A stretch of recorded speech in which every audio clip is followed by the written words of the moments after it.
Hello guys and girls, and welcome to episode 120 of the F.Reality Podcast. This is a weekly VR, AR and MR talk show, live streamed every Saturday on YouTube, Facebook and on Twitch, and this is all made possible by using Restream.io. You can also catch the show live in VR with other like-minded VR enthusiasts using Big Screen TV. The show goes live at 7 p.m. in Europe, 6 p.m. in the UK, and 12 midday in central US. You can also check out the audio version, which is available on iTunes, SoundCloud, and on Spotify. If you have any questions, comments, or feedback during the show, please put them in the chat. We'll try to answer as many questions as we can. Now, of course, it's time for me to introduce you to the team. First up, this guy's number one fear isn't being stranded on a remote desert island with cannibals. No. His number one fear is much, much worse, and that's dropping frames whilst in VR. Press F in the chat to pay your respects to VR streamer ZimTok5. How you doing, man? You all right? This week is, dropping frames. I don't mind frame drops. What I mind is data loss. Shite, I've had 3 drives die. I've never had so much tech die in a single week on me. I lost a NAS with 2 drives in it. I lost an external drive, and my daughter's PC that I have built downstairs.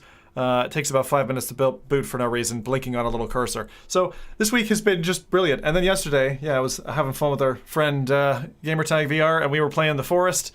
And my PC was not having it. For whatever reason, it could do Boneworks in Asgard, but The Forest is just too much. Wow. It's like you're a walking magnet at the moment. Everything you touch just breaks. I'm so scared to touch anything that matters right now. But apart from that, you're all good? Yeah, I'm all good. Ready for the holidays. It was actually pretty awesome. We did a little party yesterday and everything. Now it's for me. It's gonna be like searching for something new and a new place to live. So it's gonna be interesting. Yeah, you're like Gordon. You're a free man. A free man, yeah. Free man. in the right place. No, that's amazing, man. Congratulations. It must be a huge relief for you, and really excited about your next chapter as well. Moving to Canada, which is going to be next year, right? Yes, indeed. Exciting times. Next up, this guy loves nothing more than dressing up as a balloonicorn and throwing money at his screen during the Steam winter sale. It's the one and only Nathy. How you doing, man? You all right? Yeah, this is my time of the year. Yeah, I'm so happy, with the Steam winter sale around. Yeah, all those YouTube monies, just being thrown on the screen. This is I save up all the YouTube monies in a year, and then at the end I throw it all at the screen, just buying like everyone else titles that you're not gonna play at all, but just because they're cheap, you want to have them anyways. Exactly, quality investments. So if you ever want money investing advice, Nathy's your man. There you go. Yeah. Last but by no means least, myself, the host of the show, Mike from Virtual Reality Oasis, back after last week where I was away. But I'll talk about that in a little bit as well, because I've got a little story to share. But we've got a busy show for you today. Some of the highlights include Oculus released their official Oculus Link cable for $80 US. We give you our VR highlights of the Steam Winter Sale. Zim's going to give you the latest releases to look forward to next week. And then finally, we're going to round up the show by talking about the big hitter, which is Half-Life Alyx, of course, as Tested shared their gameplay this week. And then Rowdy is going to give you a Rowdy science lesson on the complexities of walking in VR. Make sure I get it right. But of course, let's find out what everyone's been playing and the highlight of the week this week. And then first up is, of course, Zim. I think we all know. You definitely gave Rowdy another topic now. So in a couple of weeks, he's going to have to come back and talk about the complexities of working in VR. Well, I'm not doing it anymore now, so it's going to be hard for me to talk about that. I'm glad I said working rather than anything else. Yeah. This could go much further. It could have gone wrong. Yeah, so for me, again, my highlight's going to be The Forest, simply because after the Game Awards and seeing The Forest 2, that was just it was really cool to get back into the game. And like in the first 20 minutes, you're thinking, oh god, this control scheme is terrible. Like all the button mappings, you have to just punch through it and learn it again. But actually, it's a really capable multiplayer experience. So, once we kind of overcame the technical difficulties, just being able to build awesome things, fell some trees, go cave exploring, just like find the perfect nest. They've even got like zip lining in the game, which I didn't know was before. And so I'm actually quite itching. This is always a good thing after you've played some games. When you're itching to go back and do some more, that's a good sign. And so if you're like looking at the Steam sales, and I'm sure we'll be talking about that a bit later, and you saw the Sons of the Forest trailer and you liked that, then I'd say picking up The Forest, even though it's a beta VR implementation and does have some performance problems, and that was the case both for me and GT, by the way. I think it's a well-worthy title. If you've got 2 or more people to play it, it's a really good multiplayer experience. Okay, so is that the kind of caveat?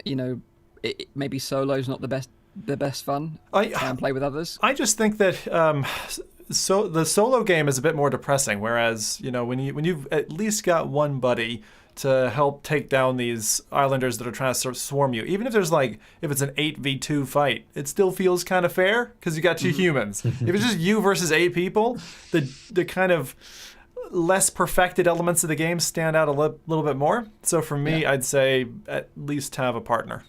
Yeah, I would say that's probably a general rule of thumb with any VR game. Like if it has a co-op mode, it's going to be more fun to play it co-op with someone else for sure. Yeah. And if you get too scared, then he can hold you and like make sure we did that. We built a cabin together, and it saved us. But oh my god, you should see the defense fortress. Like we built this little tiny, like almost Irish, like stone wall around this little cabin. And then this massive, like, anti-tank spike on the beach front.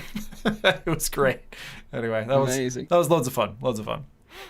Cool. What about you then, Rowdy? What was your highlight of the week this week? I haven't made a video of it yet. I played the new Twisted Pixel game. I think it's Twisted Pixel indeed. Path of the Warrior? Yeah. It's an old style that they tried to revigorate with VR, and I was a bit like skeptic towards it when I saw it. I was a bit like, yeah, okay, we've seen this before, but I had actually a lot of fun just playing and messing around with it because it's intended to be funny, which I think is a great concept in itself already. We don't really have that many just funny games, and like this one really goes over the top with it, and they do it really well. The thing I liked the most about it were the facial expressions of the guys when you punch them in the face. Mm-hmm. They do that so well, and it's different anytime. And the really nice addition, because I saw some people comparing it to Drunken Bar Fight, and I mean, of course, there is a very strong comparison between the two, but this one is far more arcadey in the way that Drunken Bar Fight is literally like what the name is. It's like a drunken bar fight, but they added the addition of 2 buttons, which were your left and your right foot. And that's so much fun, and like just flicking them up because you see like a foot all of a sudden going in your screen, going bam in the guy's face. It's so well done. You can also do like a spinning kick by pressing them both at the same time. There's like some mechanics in there that, although they're maybe not really ideal for virtual reality, because you want to it is not really like the most immersive kind of experience if you press a button and like a foot comes up, but they've done it because it's like arcadey. It just works really well in this kind of game. You can also like pick people up and like flick them on like the chandelier, or like throw them in the fire or in the disco box or whatever. It's I had a lot of fun just messing around with it. I'll probably still make a video of it later on, but it's actually a pretty fun title if you like these kind of things, or just want something to like, you know, mind your brain at zero, switch it off for a moment, and just do some mindless punching in a game. It was fun. Is there any objective to it, Rowdy? Like, are you trying to? There is a storyline. Like it starts with that the town is like overrun with crime, and there's only like one person that can stop them, and that's you basically. So you're going into a bar and you literally start just like punching people because you know that's the storyline, and you progress through different stages. So first it's the bar, and with every round that finishes, you save a certain person. I only don't get the concept of like when you save them, they're like tied together, and for example, they're hidden in the pool table. So you punch at the pool table, everything is punching. Every interaction is punching. So you punch at the pool table, the pool table bursts open, and some person comes out, but he's like his hands are strapped together, and it's like dynamite on them. And I'm like, why is there dynamite? And they don't explain anything as well, but you just need to start punching the dynamite then in order to free them. And then it's like that person like gives you like a hot dog or a slice of pizza, says thanks, and then runs away. And then you start in like the next round.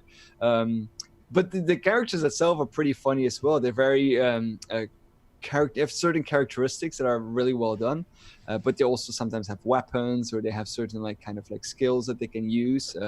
Some have armor, so there's like up until so far that I've gotten, there's quite some variety. And after the bar, you move like in a different area, like the restaurant of the bar. So you go behind the counter and that kind of stuff.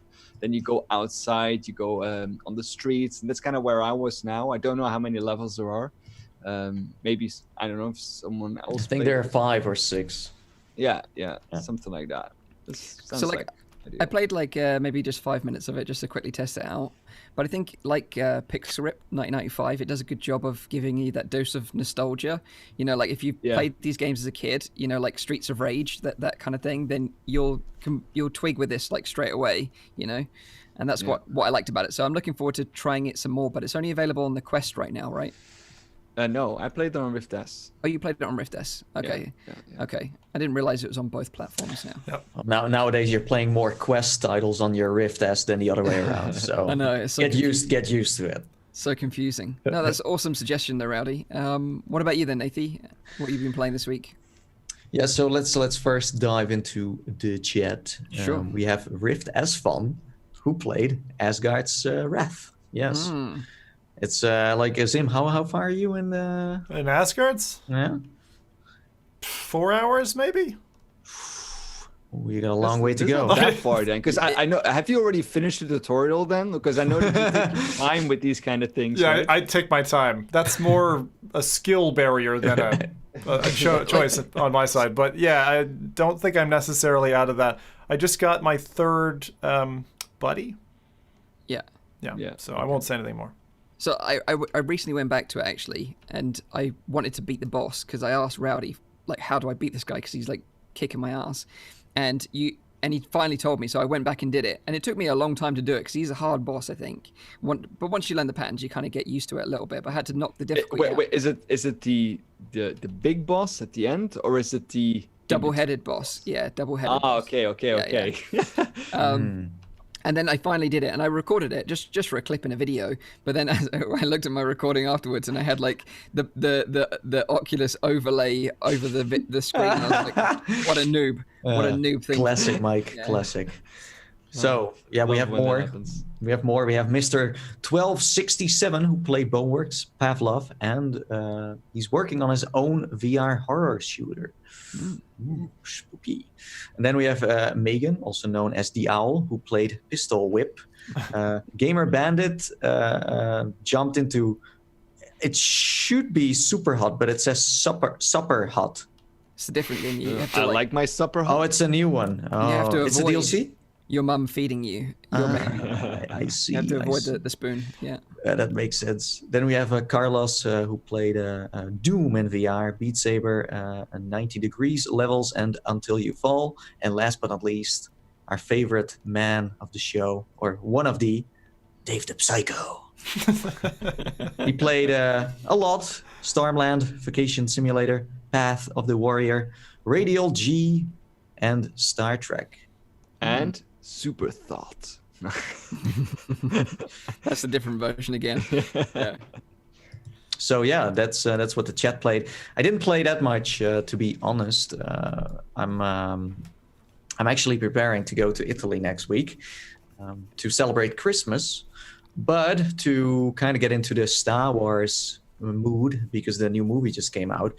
I decided to go back into Trials on Tatooine. This was I think the first Star Wars demo that ever came out, right? I think it was VR. the first one.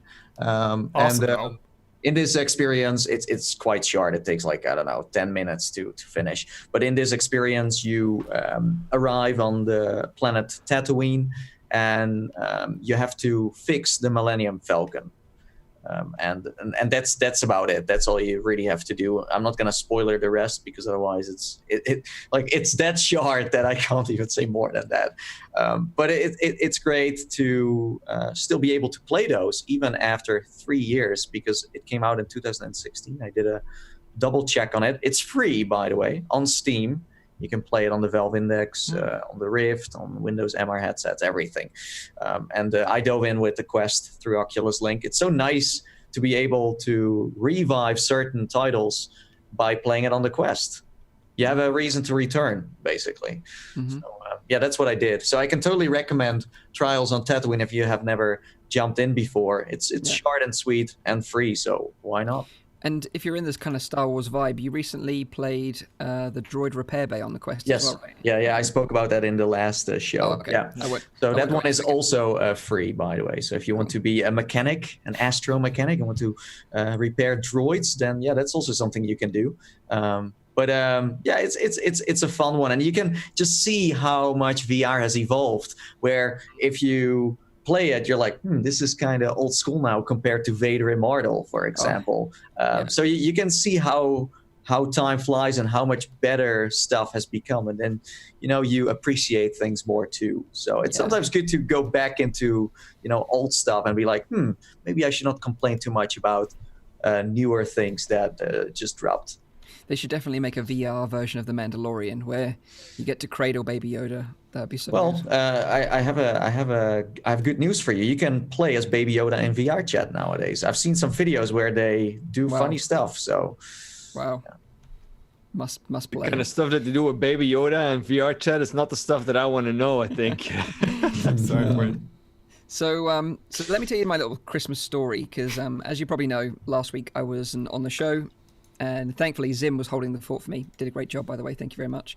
I was at like a Christmas party with my family. And it's kind of interesting because probably like your guys' families, like they know that we make videos online about VR, but many of them have never really tried it before and don't really understand how we do this as a job or whatever. So I took the Quest with me anyway, thinking that I'd just maybe show some people. And then when I arrived, I was like, I'm still doing this VR thing. I've got this VR headset with me. Do you want to try it? No one wanted to try it. No one cared.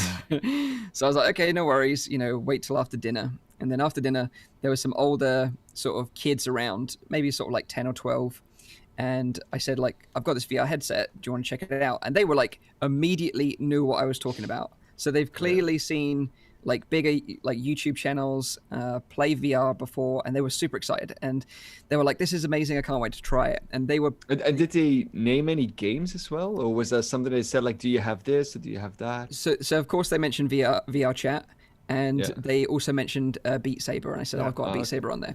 So they didn't want to mess around with any of the tutorial stuff. They just wanted to jump straight into Beat Saber, which I thought, well, the gamers anyway. They play Minecraft a lot, so I chucked them straight into Beat Saber, picked it up like instantly. Absolutely loved it, and they were like screaming and shouting and like really having like a whale of a time. They absolutely loved it. One of the guys played Pistol Whip as well, and he really enjoyed that as well. But it was funny because as soon as the kids started like making noise and saying like, "This is amazing, like it looks so incredible," the adults like started looking like, what is this all about? Like what are they doing? They started lining up to have a go themselves. So I was like putting them into experiences, and I thought, well, I'll ease them in like with like Oculus First Steps and like First Contact and BOGO and experiences like that, and they like absolutely lost their mind. It's kind of like when you go to like a buffet and nobody has gone to eat yet, you don't want to be the first one to like pick up the plate. I mean, I don't care. I just go when I'm hungry. But like a lot of people, like they don't want to be the first one because, you know, it's going to look ridiculous. People are going to look at me, and the barrier of entry is like a little bit higher than. But as soon as that's like broken through, then people want to like just jump in there. Exactly, and their reactions were then spurring on other people to get interested as well. Yeah. They were like saying, "You've got to try this. It's so amazing! Like it's like magic." And like the best experience that they tried as adults was dancing with a robot in First Steps. Yeah, like everyone loved that because it was so interactive and it felt like the robot was like real to them. You know, so that was really magical to watch. But I think it was like also really nice for me to finally have my family kind of understand what I've been doing with my time. Yeah. You know, for the last dancing with robots. Yeah, exactly. So not only was it great to demo VR to people that had never tried it before, but for them to really understand why I'm passionate about it. You know, so that was a really nice experience. So that's my little story about last week. But this week, just to highlight what I played, I played Boneworks, and I know you guys were talking about it on last week's show, but I kind of wanted to kind of summarize my thoughts on the game because I went back and like the sole intention was just to finish it really.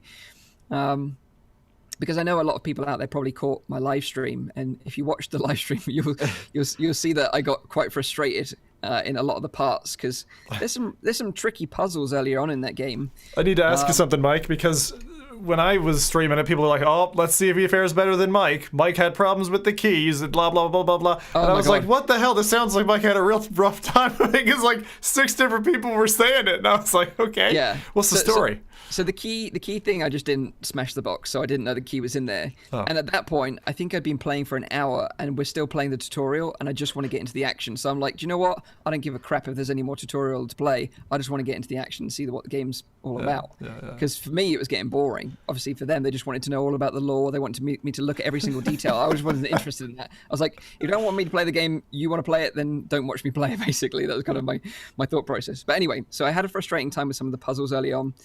Weirdly, those puzzles disappear after those initial few hours, and you never see them ever again. So in a way, streaming later hours into the game probably would have been more exciting to watch. But overall, I felt like the physics-based mechanics both make the game magical, but also incredibly frustrating at the same time. Yeah, it's a real seesaw of a title, and I think you experienced the same thing I did, which is the you know how the refund policy for Steam hinges around 2 hours? For whether they intended it or not, there's gonna be a lot of people refunding because they got frustrated or bored in that first 2 hours because it's really a slow kickoff. It's like one of these like slow-paced films that just layering very slowly layers of paint. Yeah, and for all the amazing design that they did incorporate in the game, I think that was a bit of an oversight because to do something that is a roadblock that could just turn people off straight away within that first 2 hours is a bit risky. Yeah, but anyway, it is what it is. That's why the museum was there to kind of start off slowly. I think if they, as I said last week, if they started off with you doing the puzzle straight away, then you had no idea how to solve them in the first place. I don't think that the museum even helped me with that first puzzle, but... No? Okay. No, not really. But like the things I did like about it, you know, a bit like Red Matter, which we've like praised before, is the feeling of weight. Like you really get the sense of weight with the weapons. Like swinging a sledgehammer feels like super satisfying. The gun handling mechanics are some of the best I've ever seen in VR. I think that's really great. Yeah, I think so. Like I had it both with the melee weapons and with the gun controls. I was a bit like, I've had better. So like, I still think that the weight is not enough for two-handed weapons. For example, I had like a two-handed sword that I could still handle fairly okay with one hand, which I don't think should be the case, especially not because they implemented weight into the game. And regarding guns, I found them a bit like they didn't have any weight. I experienced kind of, and the I don't know, like the reload mechanics, I didn't find them as smooth as I want them to be with like the 2 fingers and stuff like that. Yeah. I don't know. I think that definitely comes with muscle memory once you've played it like throughout. Because certainly I was getting much, much better. And like when you've played games where you just press a button to reload, and then, you know, in Boneworks, you're like grabbing a mag, you're hitting the other mag that's in the gun so hard that it's flying out, reloading it. And then with the MP5, you can just hit the slide. You don't even have to like pull it. You can just slap it, just like a real gun. But that's with like a lot of mechanics. You learn them along the way. Like I feel like the first 5-6 hours were like super clumsy at the game, and then I found like 5 ways to reload my weapon. I found like 2-3 ways to jump onto something in different ways. So. Yeah, no, I totally agree. Like, you definitely get better at the game the more you progress, but still there's some things like, you know, like I said, because it's a physics-based game, those bits are really cool. But then, like, I had one section where I had my arm stuck in a vent midway through a level. Yeah, no, that's annoying. And then I was trapped in that part because there isn't any mid-level save points. Yeah. So you then have to restart from the beginning again because the game basically glitched you into a vent and you're stuck then. So that was super annoying. Yeah. In terms of the story... Like, I don't know if like Rowdy, because obviously Rowdy loves stories. Like, I just didn't understand what the heck was going on. I have no idea why these Null men love melons so much. I don't know. Love the melon thing. Like that trope, that whole like is almost like a meme thing. But for me, and I need to say this while you're here, Mike, because I tried it with the lads last week, and they're like, "What's that?" Like, this is Marmite VR. I think. Yeah. That's what it is. You either love it or you hate it, or I find myself like the first time through, I was like, I really like the slow pacing. And then this last kind of hour chunk, I was like, but it is just fucking clunky. Like it's, but the thing is, like you say, I think it's a really like artisan's way of portraying a VR game, because it's like they took the paced introduction, they took the clunky. I mean, it's like that fucking Goat Simulator game. They just took a physics base and they turned it into something with actually some structure to it, which is actually admirable. And I see why people praise it, but it does frustrate the hell out of me from time to time. Yeah, I'm on the same. Like for me, it's like I understand why people like it, but it's just not for me. It's not for me. I do have to say, like there were certain mechanics that stick with me after I played it, where I play other titles now, where I'm like, I can't do that. Like even in very simple ones, I played some Rec Room where there were just some boxes, and I just walked against them. I was like, they don't even move. Yeah. Heck, like everything's so static. It's almost like it does kind of higher like my expectations of other games now, where I don't want to play certain titles. Then again, like if you play H3 VR now, like I think a lot of the concepts that are in Boneworks are actually in there as well. But the thing is, with H3 it was like a simulated thing, and this is like a full game with not only weapons that have physics and melee stuff, but also puzzles. It's like a one deal package of physics. There's another thing we haven't touched on, which I want to know Mike's opinion of this as well, is the save game / checkpoint method. I've never been held hostage to a stream like I have with Boneworks. Nathan saw me doing it as well. I was up until like 2 a.m. going, I'm not fucking dipping out now because I'd have to replay all of this. And I've never. The thing is, and this is, it's probably going against popular opinion. I think they should keep that, because that makes it's actually tough. I know it's frustratingly tough, but I still appreciate it. It's old school. It's funny to like Zim like finished finally a level. He was like, oh, finally I finished it. And then the new one starts. He's like, what is this? Interesting. And then you see his hesitation to still move on, but he knows if he goes too far, then he's into the next one. Like I had it so many times, like, you know what, dang it, I'm just gonna play the next one too. So I do understand where you're coming from. It's Moorish. It's definitely a Moorish game. It does have a few little checkpoints, but you have no idea when those are. Or like I wish they went for a save system where there were like things on the walls where you had to put something in there and I'm saving next. Yeah, that would have been much better, I think. But I won't spoil the ending, of course, but I did finish it, and I thought it was kind of weird. And actually, for the first time in a long time, I actually got motion sick. But at the end, ending. You didn't get motion sick at all during the gameplay? No, at all? The Blade Blue? Not at all. See, it's only about 1 or 2 titles a year that affect me, but like toward the end of that 4 or 5 hour play session, I was starting to feel something. It wasn't like full on like nausea, but it was like when I noticed my stomach is turned on. Yeah.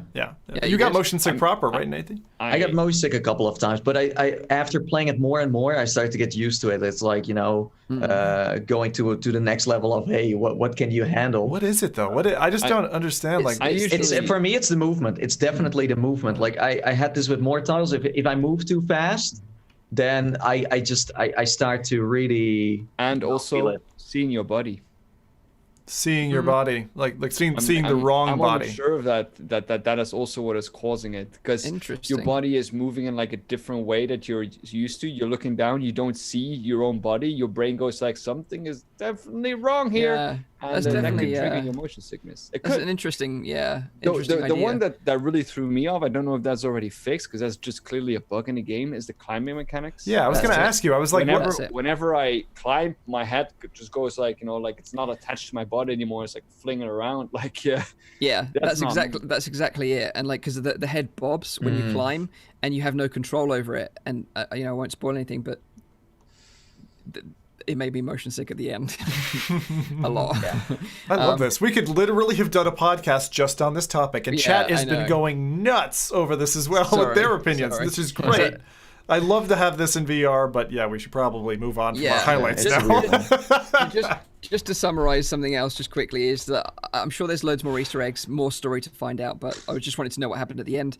I think, ultimately, I think it's an amazing design feat of engineering, but I do kind of wish that they would license the engine out to other developers so they could use this engine to make their own story narrative games. A bit like what Half-Life are going to do with the Source engine. The funny part, the first world has already been made by someone else. Someone already built stuff with their engine, but it wasn't official. Someone just took it and started, But opening up mod support for this would be a really smart move for them for the longevity of the game. They already said that they're not going to. I know. But that's kind of my. Never say never, right? Maybe we can bend their arm. Yeah, maybe. But that's kind of my little summary of Boneworks. Like, I think it's a great sort of technical feat, but as a game, I'm not convinced. So before I sink my time into it, worth playing another 10 hours then? Ooh, that face says it all. The thing this man is interested in the melons, and you are not. So I don't know about that. Like, there are enough melons in the storyline, though. That's what how much do you care about melons, Sim? Yeah, I like melons. I like melons. Okay. I once considered, instead of my kind of crazy face, just having a watermelon as my logo, actually. Okay. Well, too summary for me, though. Maybe it's for you. I'm not that warm. Yeah, no, that was great. That hesitation. That is the distinction between the audio and the video versions of this podcast. Yeah, you get to see my face. Yeah. Right. Let's move on from melons, get into some news. First bit of news this week is that the official Oculus Link cable is now available to buy if you live anywhere in the world except for the UK and Europe. What? Yeah. Why? Oh, I don't know. It happens every time. We get forgotten about. We're like, Yeah, well, we're used to it. We're used to the American advertisement from Oculus. We're used to the neglect. Yeah, exactly. But it's, what the funny part about that is that, most VR YouTube channels are from Europe and not from the United States. So at this moment it came out, but there's almost nothing on YouTube to find because we can't even try them out. Well, we can import them, but that's going to be an expensive deal. Yeah, and you're gonna have to wait a while anyway. So, but so if you happen to live in a region where it's available, which is pretty much everywhere else, it's gonna set you back $79 US. They're gonna be shipping just after Christmas, but they seem to be moving that date further and further back. So I get the feeling that if you want one, now's a great time because they're likely gonna sell out. Now, I see that a lot of people complaining about that it's expensive for a cable, and I do understand what you're saying. It is true. But you got to consider that this is a 5-meter fiber optic cable, and if you look online at other fiber optic cables, you'll see that they're actually very expensive and even more expensive than $80. I don't think it's. I mean, for a fiber optic, 5 meter is probably even a fairly low price. Yeah, exactly. I don't think Oculus are making any money on these, for sure. Yeah, but it does feel for people, of course, like a cable. What is a cable? I mean, $80 for a cable? What the heck? I buy cables for $5. What people don't understand about it is they don't care about fiber. It's like it's just too expensive. It's a glass. It's a very narrow glass channel that allows waveform reflections within the cable, and it's a very expensive manufacturing process. That's why they're so expensive. But it's also why you don't why it took so long for fiber generally to roll out. It's not an inexpensive feat, and it's also why the U.S. has lagged dramatically behind Europe, for instance, in that space. Which seems like maybe now they're getting their comeuppance now that they get the link cable first. So we get internet, they get cable. So in the chat, Swift says, I wasn't worried about it being expensive. I was unhappy they changed it to USB-C to USB-C. Yeah. Would have to find an adapter and not willing to take a chance on ordering one in case an adapter works. Yeah, so it's Doesn't it make sense that they, because the if you look at the graphics cards, the input there, isn't it also USB-C? Not always. Yeah. No, it's ones with NVIDIA Virtual Link do have them. That's the one I mean. But like this cable has always been a USB-C to USB-C cable. Like they've never said it's going to be a USB-A cable. but not everyone has the port. That's what he means, I think. And if you want a port and you want to use this cable, the one that I would recommend, which I've tested myself, obviously not with the official link cable, but I've tested it with other cables, is the StarTech USB-C card, which is available on Amazon for $30 US. And StarTech is a really good brand I've used previously before with Oculus products, which worked well. So that's the one I'd recommend if you want to do that. And you can use a CPU as well, right?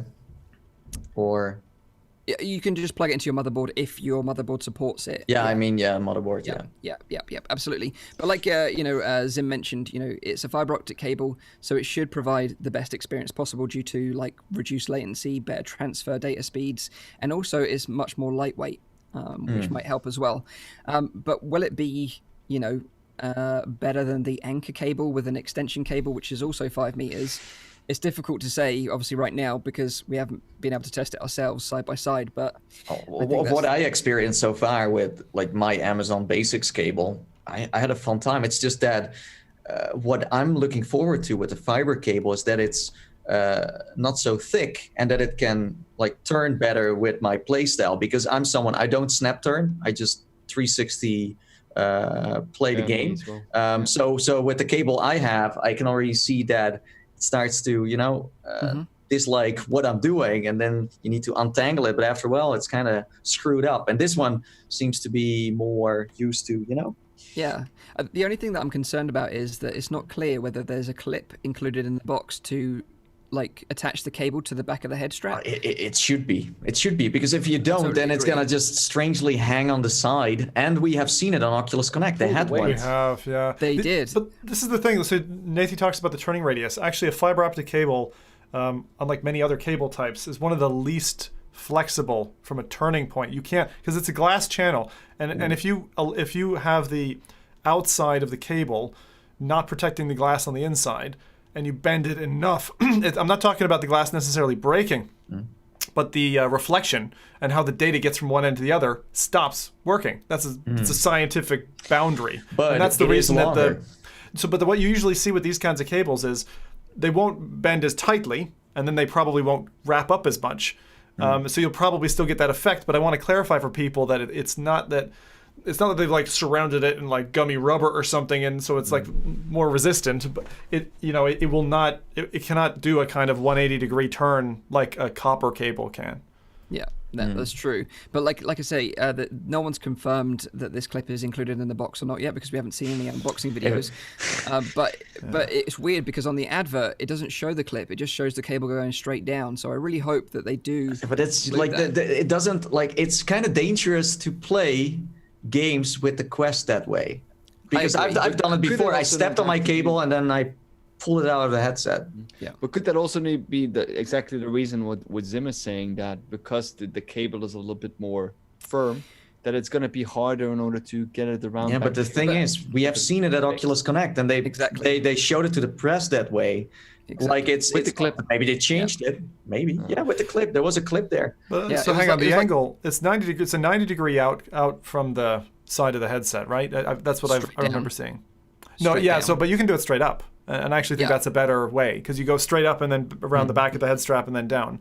But like you said, I mean, I use visual Velcro ties. Those are handy. But like if they don't have that in the box, it's very odd, because then they're kind of recommending this is the way you're meant to use it, which is strange, because even in what we were running a little bit earlier was pieces from the OC6 demonstration where they were talking about like how they engineered this thing. And one of the benefits of this cable, it's not just like a cable as a cable.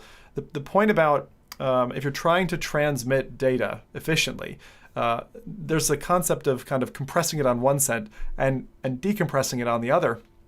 And they've obviously optimized the channel to carry. So one of the comments that we had at the start, and this is the same thing for me, I don't have a USB-C port on my PC, not a single one. And if you're going through an adapter, who's to say that you're not feeding, just because of that last mile interface, that you're not junking all the efficiency from the cable the whole way length, end to end. And isn't the reason why they go for USB-C is also the speed of the data transfer? Yeah. Well, USB-C compared to kind of the prior revisions of it allows the full remapping of the entire pipe.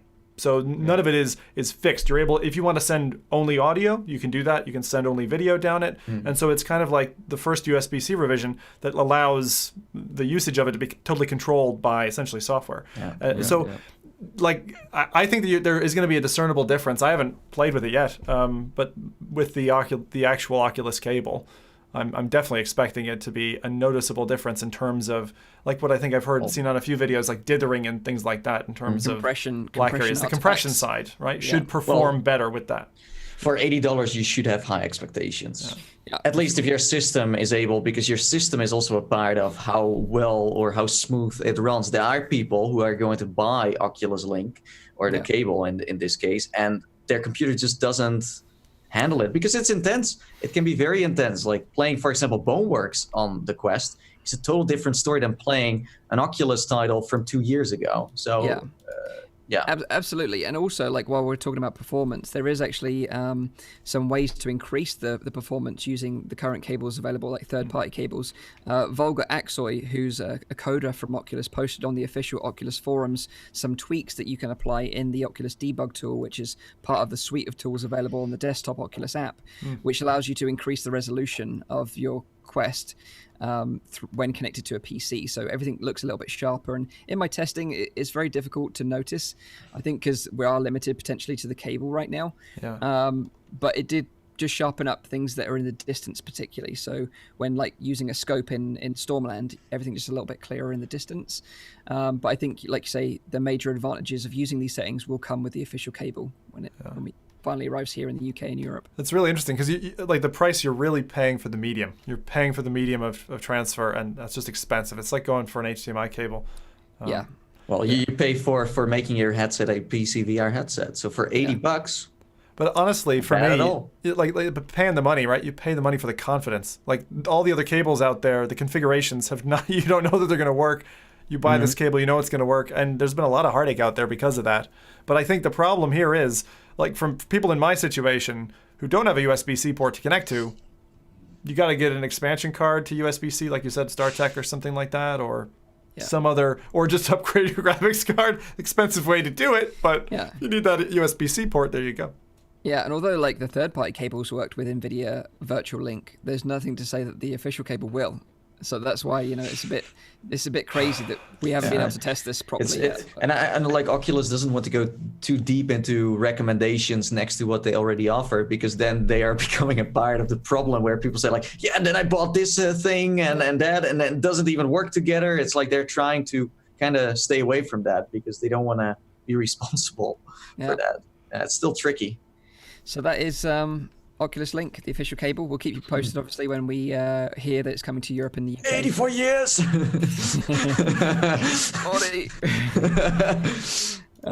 Right, so next up, it's that time of the year again to prepare your wallets for a pounding. The Steam winter sale has begun. So along with, like, loads of pancake games, obviously, there's also loads of great VR games on sale on the Steam winter sale. Yes. So here's some of our highlights. Feel free to join in the chat, by the way. If you've picked up any titles, VR titles this week, or any deals that you found that you'd recommend, let us know. We'll maybe read a couple of them out. But these are the best ones that I found available on Steam. So first up, Rowdy's favorite, Pavlov. 40% off right now. So $14.99 in US dollars, $11.69 in British pounds. I think that's pretty good value because they're adding so much to that game. Mod support now as well. There's so many games in that now. It's hard to find something to not find something that you like. The zombie mode looks amazing. There's so many ones in there, and it's if you have a few friends that you know you can play with, that's like one of the best ones to go into.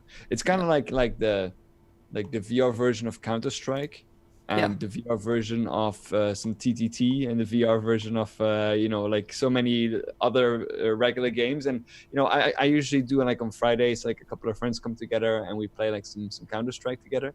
We still do that now, but like Pavlov is still like the thing that comes closest to that for me. Nice. You can play the same maps. Yeah. You can play Halo maps in there, even if you're a big Halo fan. There you go. Yeah, nice. Next, Zim's favorite, Skyrim. Oh, 70% off. 70. $17.99 in US dollars, $11.99 in British pounds. I know why that happened, because Bethesda needs some money after Fallout 76. That could be. this is the saddest truth of the Steam VR sales. Last year, I picked up a Steam VR sale copy of Skyrim for, I don't know, it was 20 quid or something. It was half price or something. And I think I've played about half an hour of it. I bought it for my five room, but and it looks great. But it's like I still want my PSVR save, So the thing is, like, I'm wondering if by now anyone doesn't have Skyrim yet. So they could make it like €5, and like I'm still wondering if it would be like more people buying, because I think by now like pretty much everyone has it on some platform at least. Agreed. Yeah. Another one that Zim will like, Dirt Rally 2.0. 70% off, $17.99 in US dollars, $13.49 in British pounds. I think that's a really good deal, bearing in mind the game's only 4 or 5 months old. Yeah, you got to watch out for the DLC though, because the season stuff, like if you want everything with the game, there's actually quite a bit in DLC that you have to get as well. So be careful with any sim games, because they generally have DLC inflation cost. But if you're gonna do it, either pick up the base game now and wait for the next big sale for DLC, or just do it all in one go. That's a really good caveat. Nice catch there, definitely. Another sim game, if you're interested in sim games, is No Man's Sky. It's got really good VR implementation, 50% off, so that makes it $29.99 in US dollars, $19.99 in British pounds. Another game that you could just spend hours and hours of your life in that game. Next one is Trover Saves the Universe, which is a really funny game. If you love Rick and Morty and Squanch games, what they've done before, you'll definitely dig this. It's 20% off, so not a massive discount, but still a worthy title. That's $23.99 in US dollars, £19 and 3 pence in British pounds. And to my surprise, this is incredible, Half-Life Alyx is even on sale as well. So you can now get 10% off Half-Life Alyx. The game isn't even coming out till March, which makes it $53.99 in US dollars, $41.84 in British pounds. It's really just all those who pre-ordered it in the beginning. I know, it's just a slap in the face to them people. It is annoying when they do that. The thing is, though, like, I've discussed this week several times now. Like, what is the point of a digital pre-order, especially if it's 10% or less of the price tag that you're getting off of it? Yeah. What if they don't deliver it? What if it's pushed back by 6 months? You're just giving your money for no reason. Like, what's the benefit of saving 10%? That's really, like, for me, I just don't understand. 20% and up, fine. I'll start to listen. But like pre-order on a digital item, I don't get it. I completely agree with you, Zim. But still, I'm thinking, I think I'm gonna get it now. On the other side, though, like you can't complain about 10%, because Mike and we paid over $1,000 technically for this game. So I don't know. Yeah. It's quite cheap, actually. Yeah, we paid organs. Yeah, true. We've only got one liver now. No, we did. But also, although it's not VR games, if you're interested, there are some free Pancake games over at the Epic Store. They're giving away 12 free games over the Christmas period. Today's game being the Pancake version of Superhot. So if you're interested in trying the Pancake version of Superhot, having previously tried that must be weird to play the Pancake. Yeah, it must be so odd. Yeah, I've not tried it myself. Boring. Yeah, sorry to say it, but I think it's the other way around. Yeah. If you're intrigued, it's free. So that's true. Go check it out. PD isn't here, so you're good to go. You can mention more Pancake if you want to. I was going to mention too that I picked my eyes caught onto just while you were going there. For £4, you can get Serious Sam 3 VR BFE, which is actually a pretty solid first-person shooter, probably the best of the Serious Sams. It's got a great multiplayer as well. So if you and a buddy pick it up, this is the tip that cost us many days in research to figure this out. They released something called Serious Sam Fusion, which is an entirely independent executable. You download on Steam, and it works like a hub. And all the features of that, the multiplayer, for instance, VR player positions, the actual turning of your body, all that stuff has been buffed and worked out. but it's basically a totally separate, free executable you get when you buy the base initial game, which is just the most confusing thing. I don't know why they did it. So that was the first thing. So for confusion for £4, it's not bad. And then they've got Virtual Desktop, the game, the kind of app that I go on about, which I still find so many uses for. The desktop edition of that for £7. So those are the two that caught my eye. Good shouts. Good shouts. So yeah, Steam's winter sale, another solid. So according to the chat, this weekend you can play Contractors for free.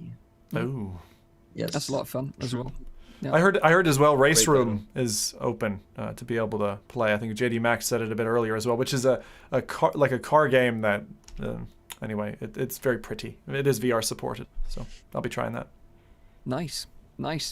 So next bit of news this week is the big screen has finally launched the anticipated paid movie events that they've been talking about for some time now in partnership with Paramount Pictures.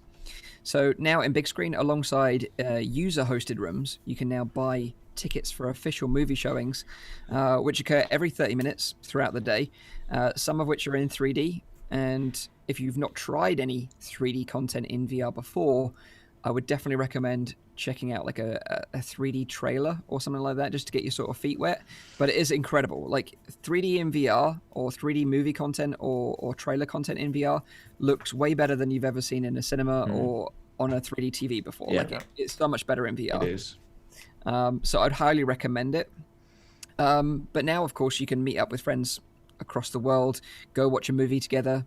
And the cool thing is the big screen have even implemented like custom theaters now. So like say you want to watch Interstellar, during the trailer they were showing that it's like a space themed theater, which is really nice, which adds to the movie going experience. And then you've got like a lobby where you can meet up with people before the showing, throw popcorn around and stuff like that. That reminds me of Riftmax Theater, where you could watch the Michael Jackson experience, and it was also in 3D. And then everything in the cinema started to change too. There were like zombies walking around. There was like cool.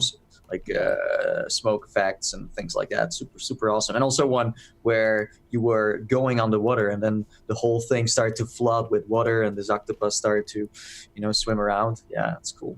I think that's definitely the future of making it more interactive. And they had a bathroom too, where you could just, hang out. Just have a bottle by your side. That's all you need. Yeah, if you're a man, anyway. Sorry, ladies. There's special. Don't worry, there's special funnels for ladies. You can do that as well. It is achievable.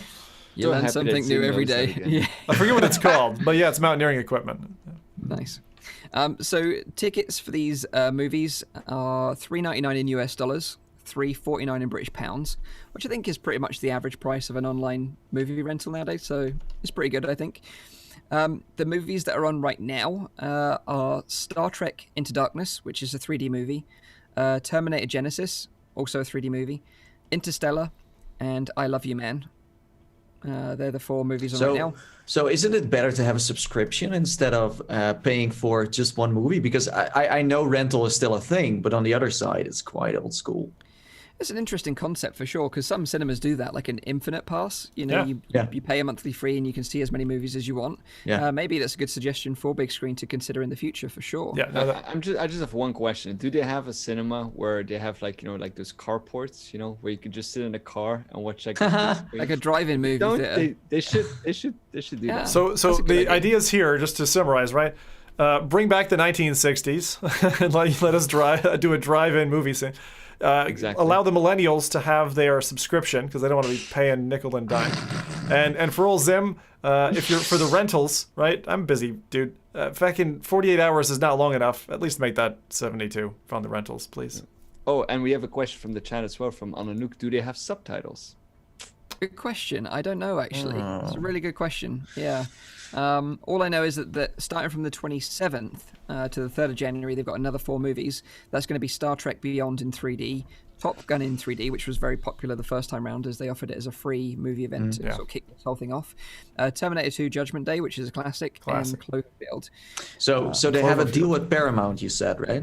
Yes. That means that only Paramount produced movies are gonna roll in. So if you say like, oh, we want to have Star Wars, we want to have Spider-Man, we want to have, then you're not in luck. Not right now. But of course, like big screen have been pushing this hard for a long time, and I can't imagine the road has been easy for them, because they're trying to convince movie studios that are very, worried about passing their like babies out to other people to use, and it's a new medium that people have never even tried before. People are still stuck in this mindset of like conventional cinema. This is obviously clearly the future of it, and I think big screen are kind of the pioneers that are pushing this forward. The problems are right now that, like you say, the movie studios are limited. Also, the biggest problem for me is that the regions.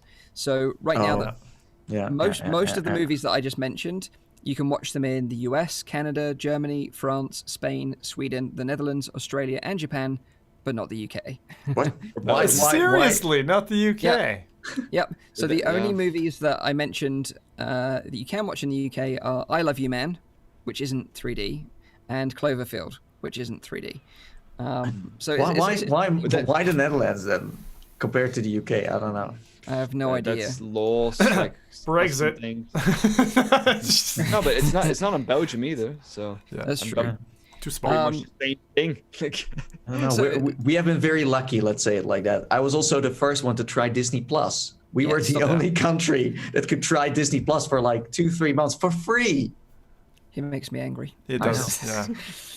But in terms of big screen, I do think it's a great start. And like I say, it is hard to be pioneers and pushing in this field. It must be expensive too, man. Like to get a deal with a movie studio, or to convince them in the first place that VR is like the next. And to hand their intellectual property over, it's very difficult. But I look forward to them in the future.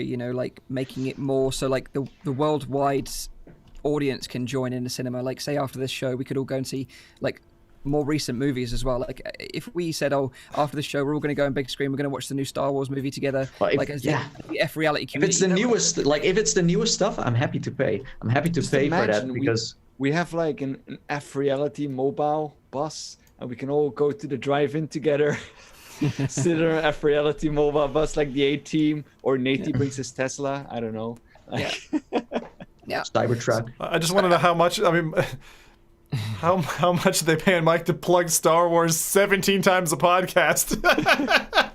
And if he says Manchurian one more time, I swear I'm gonna find him. Mike has to keep the ratings up for the latest one. I am in a Star Wars hype bubble right now for sure. I'm in a Witcher hype at the moment. Oh, yeah.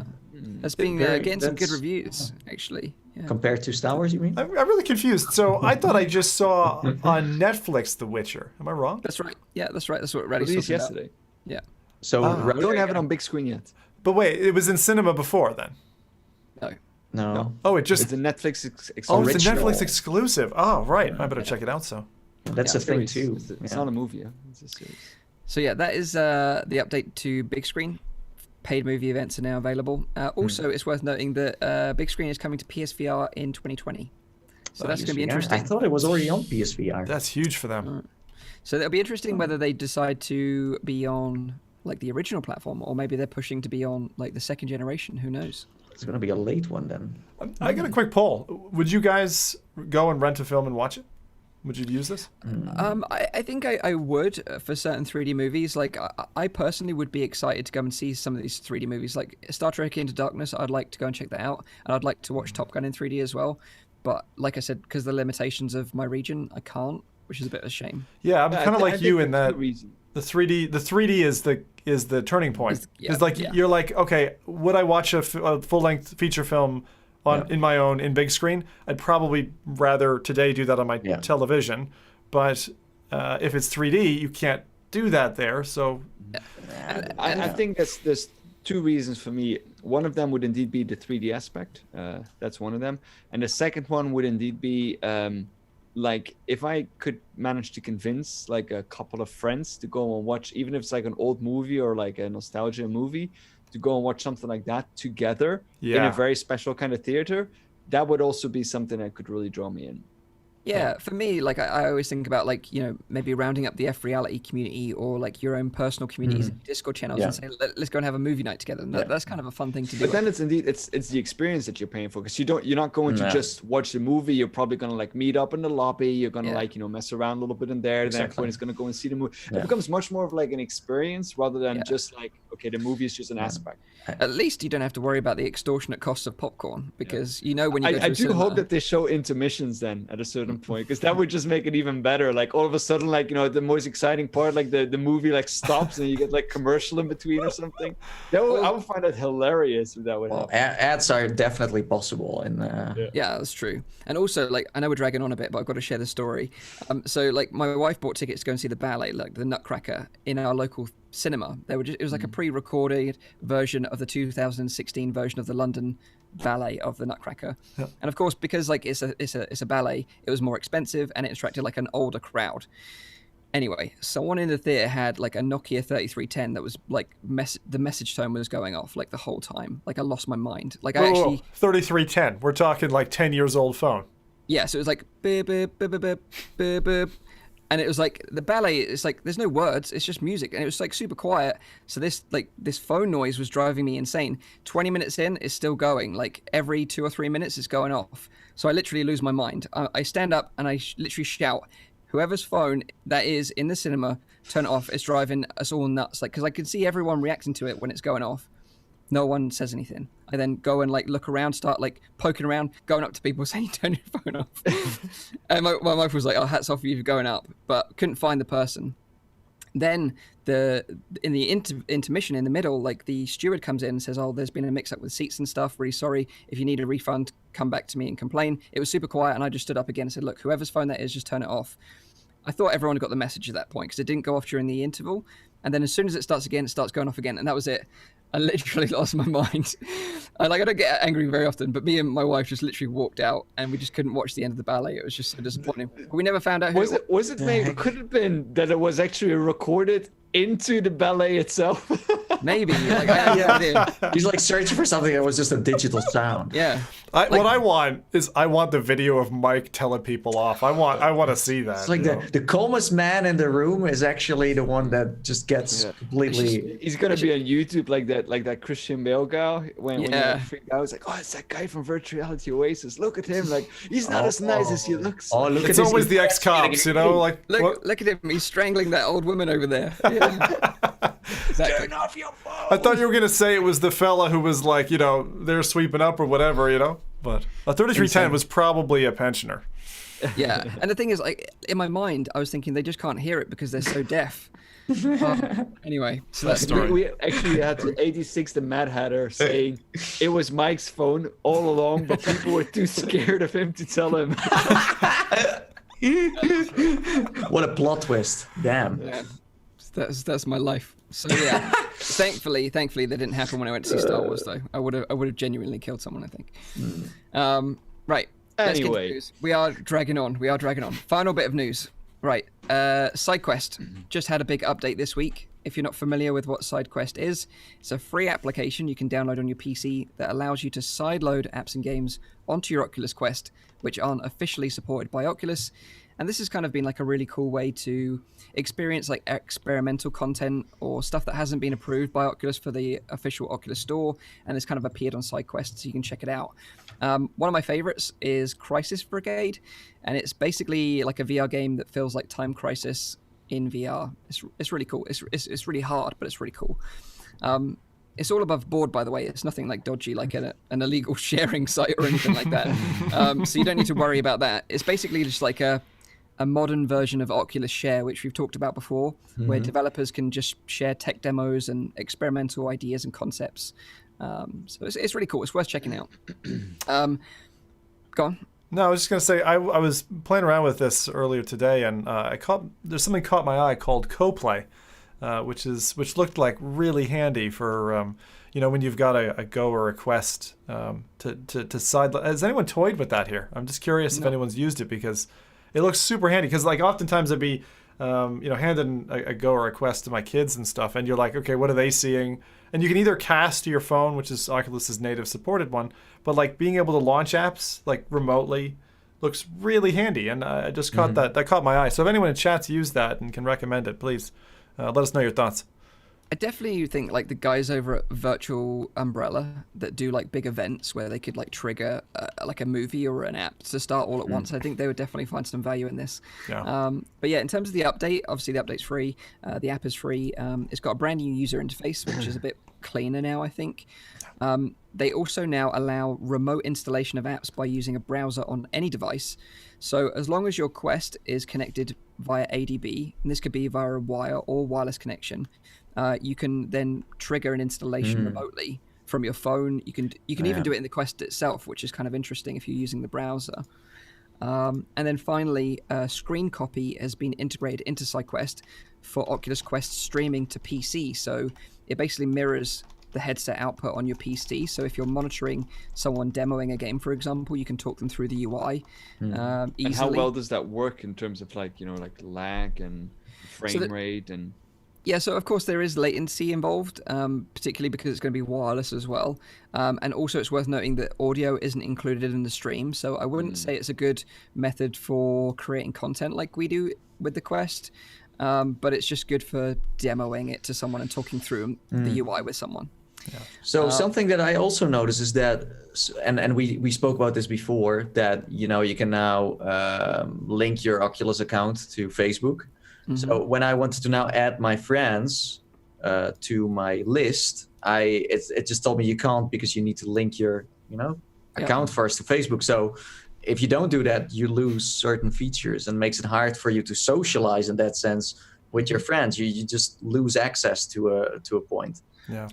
Yeah, and we kind of knew that something like this was probably always likely going to happen with Facebook. But it's like the current list is also not, you can't really access it anymore at all, even the stuff you had already. Yeah. I think we could delve into that as a whole topic on its own. Like, well, it did become more social now. Like since forever, we have a chat where you can now talk to people. Like I wanted that for freaking ages because you see people in the list, but you can't do anything with them. Like, hey, what are you playing? Or hey, you're up for this, and you can do that now. But like adding a friend without Facebook, even that Facebook has nothing to do with the friends list because it's running on its own, doesn't work anymore. Yeah. We should definitely, I think, have that as a topic one day. Yeah, maybe we should. Yeah, for sure. I think we could delve into that quite a lot. But whilst I just finish this up, like whilst we're talking about SideQuest, if you love Rick and Morty like I do, and you've been enjoying the new season, you might want to check out. There's an app on SideQuest which is free, of course, called Rick's Toilet, and it's basically in season 4, episode 2, you find out that Rick's a shy pooper, which many of us are. It's nothing to be ashamed of. And he goes to a special, like, secluded planet to basically do his business. But now, of course, with this app, you can do the same thing. You can sit on the toilet, put your headset on, be in Rick's special place, and you too can experience the serene luxury of dropping a deuce in Rick's golden throne. Wow. That's amazing. I love this. Yeah. I think this is the game of the year. We've come a long way. Rick thinks of that. Yeah. He's probably not going to be very happy, for sure. But it's a very pretty background. It looks like someone's desktop background from their PC or something. Was that featured in a Rick and Morty episode? I haven't seen all of them. Yeah, so that's in season 4, episode 2. Okay. Yeah. So you should. So what you're saying is you should grab your Oculus Quest, sit on your real toilet, and then boot up the. Yeah, exactly. That's the only way. Well, I mean, if you have a way to travel through space and time, then I would do that. Yeah. Yeah. Okay. Yeah. There you go. That is all the news this week. Yeah. I just, I'm thinking right now, Mike, as we're transitioning to releases, is we used to call that quick news. Yeah. What time is it? 7:10. Jesus. We dropped the quick out of it for this very reason. Don't put Boneworks or that kind of stuff up front, otherwise it just tears us right off the rails. Anyway, people like this. It's good. All right. Shall I touch over on releases now then? Please do. Right. Okay, everybody. Welcome to this week's revision of releases. Actually, it seems like developers have tried to be shoehorning in a metric ton of releases. So what I'm covering today is not even half of what's coming out. I've got 5 titles to talk you through. We got a surprise one there earlier in the week, which I don't think anyone expected, really, which was that, oh my God, we got a Star Trek game Bridge Crew landed on the Quest on the 16th of December as a crazy surprise. Who thought this was going to land? I haven't tried this out yet. Have you guys played around in this? I know you guys are fans. On the Quest, no, but of course on the Rift. Yeah, I'm interested in what the Quest version. No doubt chat has played this, but Yeah, I haven't played it on Quest, but I remember when me and Nathy played with shout out to VR Gamer Dude. oh yeah, He is the master at this game. Like he was dishing out like voice commands. He was like epic at it, really getting into like the role play of the captain role. So if you can play with someone that's like a Star Trek fan, yeah, totally. Then you'll have a great time. Yeah. he looks like he'd be a captain of. He needs to have like a named vessel, you know. Yeah, he's super into it. Yeah, I'm trying to think of any ship name other than the SS Diddly Dawn, which is not good enough. The Kling Dong. So I feel like today is going to be like going back in time, but there's a lot of kind of rehashed things dropping. Another Quest title for you. This one is Radial G. So a couple people in chat mentioned they'd played this a little bit earlier. So this is a futuristic arcade racer. I like to call these things line racers, where you have a ship and you're going on the circumference of like a large cable, racing against, I think it's 7 other combatants. It's quite colorful. It's poppy. Differences from its original, release many years ago at the dawn of, at the rebirth of VR, I should say, is there are track jumps and things like that. The design I found actually of the tracks was quite solid. I have to say that as a speed nut, it didn't do much for me because just like the original, you've got these brake pads that slow you down, and the second you hit one of those, it takes you almost another full minute to kind of gain back up to get to maximum speed, and I find that to be quite irritating as a racer. But aside from that, you and a buddy or a couple of friends could have some fun with this. There is a single player. I think it's relatively small for the asking price of £19 or $24. So I think it's one of those that's like caveat emptor. Take a look at it, see, watch a couple of streams or something, see if it's your kind of thing, and then, go for it. But I like racing in a whole bunch of forms, and for me, I'd kind of leave this as check it out before you pick it up. This one actually made me feel motion sick. Did it? On Quest, you mean? Yeah. Like the track goes like up and down as well. Like I do think that some people like. It wasn't even when I was racing. It was when I was in the hangar. The hangar was rotating around me whilst I was in the hangar. Ooh, that's killing. Okay. Yeah, it wasn't great. I noped out pretty quickly after that. So it's like lateral motion then that you don't deal well with, is it? So the hangar was rotating. Yeah. Right, but I mean, like from your viewpoint, your body thinks you're still, but that there's some kind of a rotation happening. It's like that's barrel the thing that we said before, like because you're used to your world being static around you, not to be moving if you're not in movement yourself. That even if that happens in real life, that you're the hangar around you or whatever, the world around you starts spinning. Basically, your brain saying again, like there's something wrong. You better throw up whatever you just ate. Like. Now, I have to say, I don't know, Mike. I think you've gotten better VR legs since, but you used to be very susceptible to VR motion sickness. Yeah. I'm on the opposite end of the spectrum. Almost nothing gets me. Like for me, I felt that was really nice. In particular, I could tell that it was smoother than my original experience with Radial G. But even the original Radial G, for me, again, I don't want to rate it down unnecessarily. But there's a few racing titles that have been landing on Quest, which is nice to see because it's been kind of a void that needed filling for that time. Yeah. All right. Third game we've got. This is not back. You remember we talked about the Crisis game, Back to Dinosaur Island? Yeah. Back to Dinosaur Island. Yeah. It was quite a while ago. It was like this demo that we talked about. Yeah, the Climb, the pre successor to the Climb. Exactly. And this game, which I've had the unfortunate history of playing, is called Dinosaur Island VR, which I think is kind of like I don't know exactly where it's from, but I think it's the Chinese knockoff of that game. When I played it, it was more an alpha. This is certainly more fleshed out. This is coming to PSVR, so this is serving as a bit of a word of warning. You do get to walk around in that. Some of your missions are done in the back of a Jeep, where you're blasting. And this is what I had experienced, was you're just sitting in the back of a Jeep with a gun, blasting things that are jumping at you. And it's £13, about $17. That dropped on the 18th of December from developer like the Ento. interface that they're showing, like, why is there like scratch when you get like bitten by a dinosaur or scratch? You see like the scratch on your screen. I'm like, get rid of that. Because I mean, I can tell you do why. like the way it looks. Yeah, I believe this was a VR arcade conversion to PC when it first dropped. And the trouble is that stuff, you know how much I hate HUD, and that stuff does help to ruin the experience. I mean, if you can't suspend your disbelief because of the scratches, maybe the slow motion leaping piranhas are gonna put you off.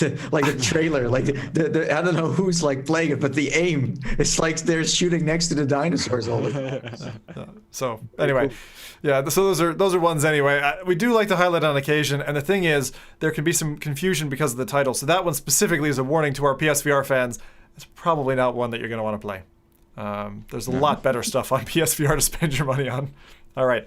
The next one, thankfully, is a big recommendation from me. And again, is one of the original titans of VR, which is Titans of Space.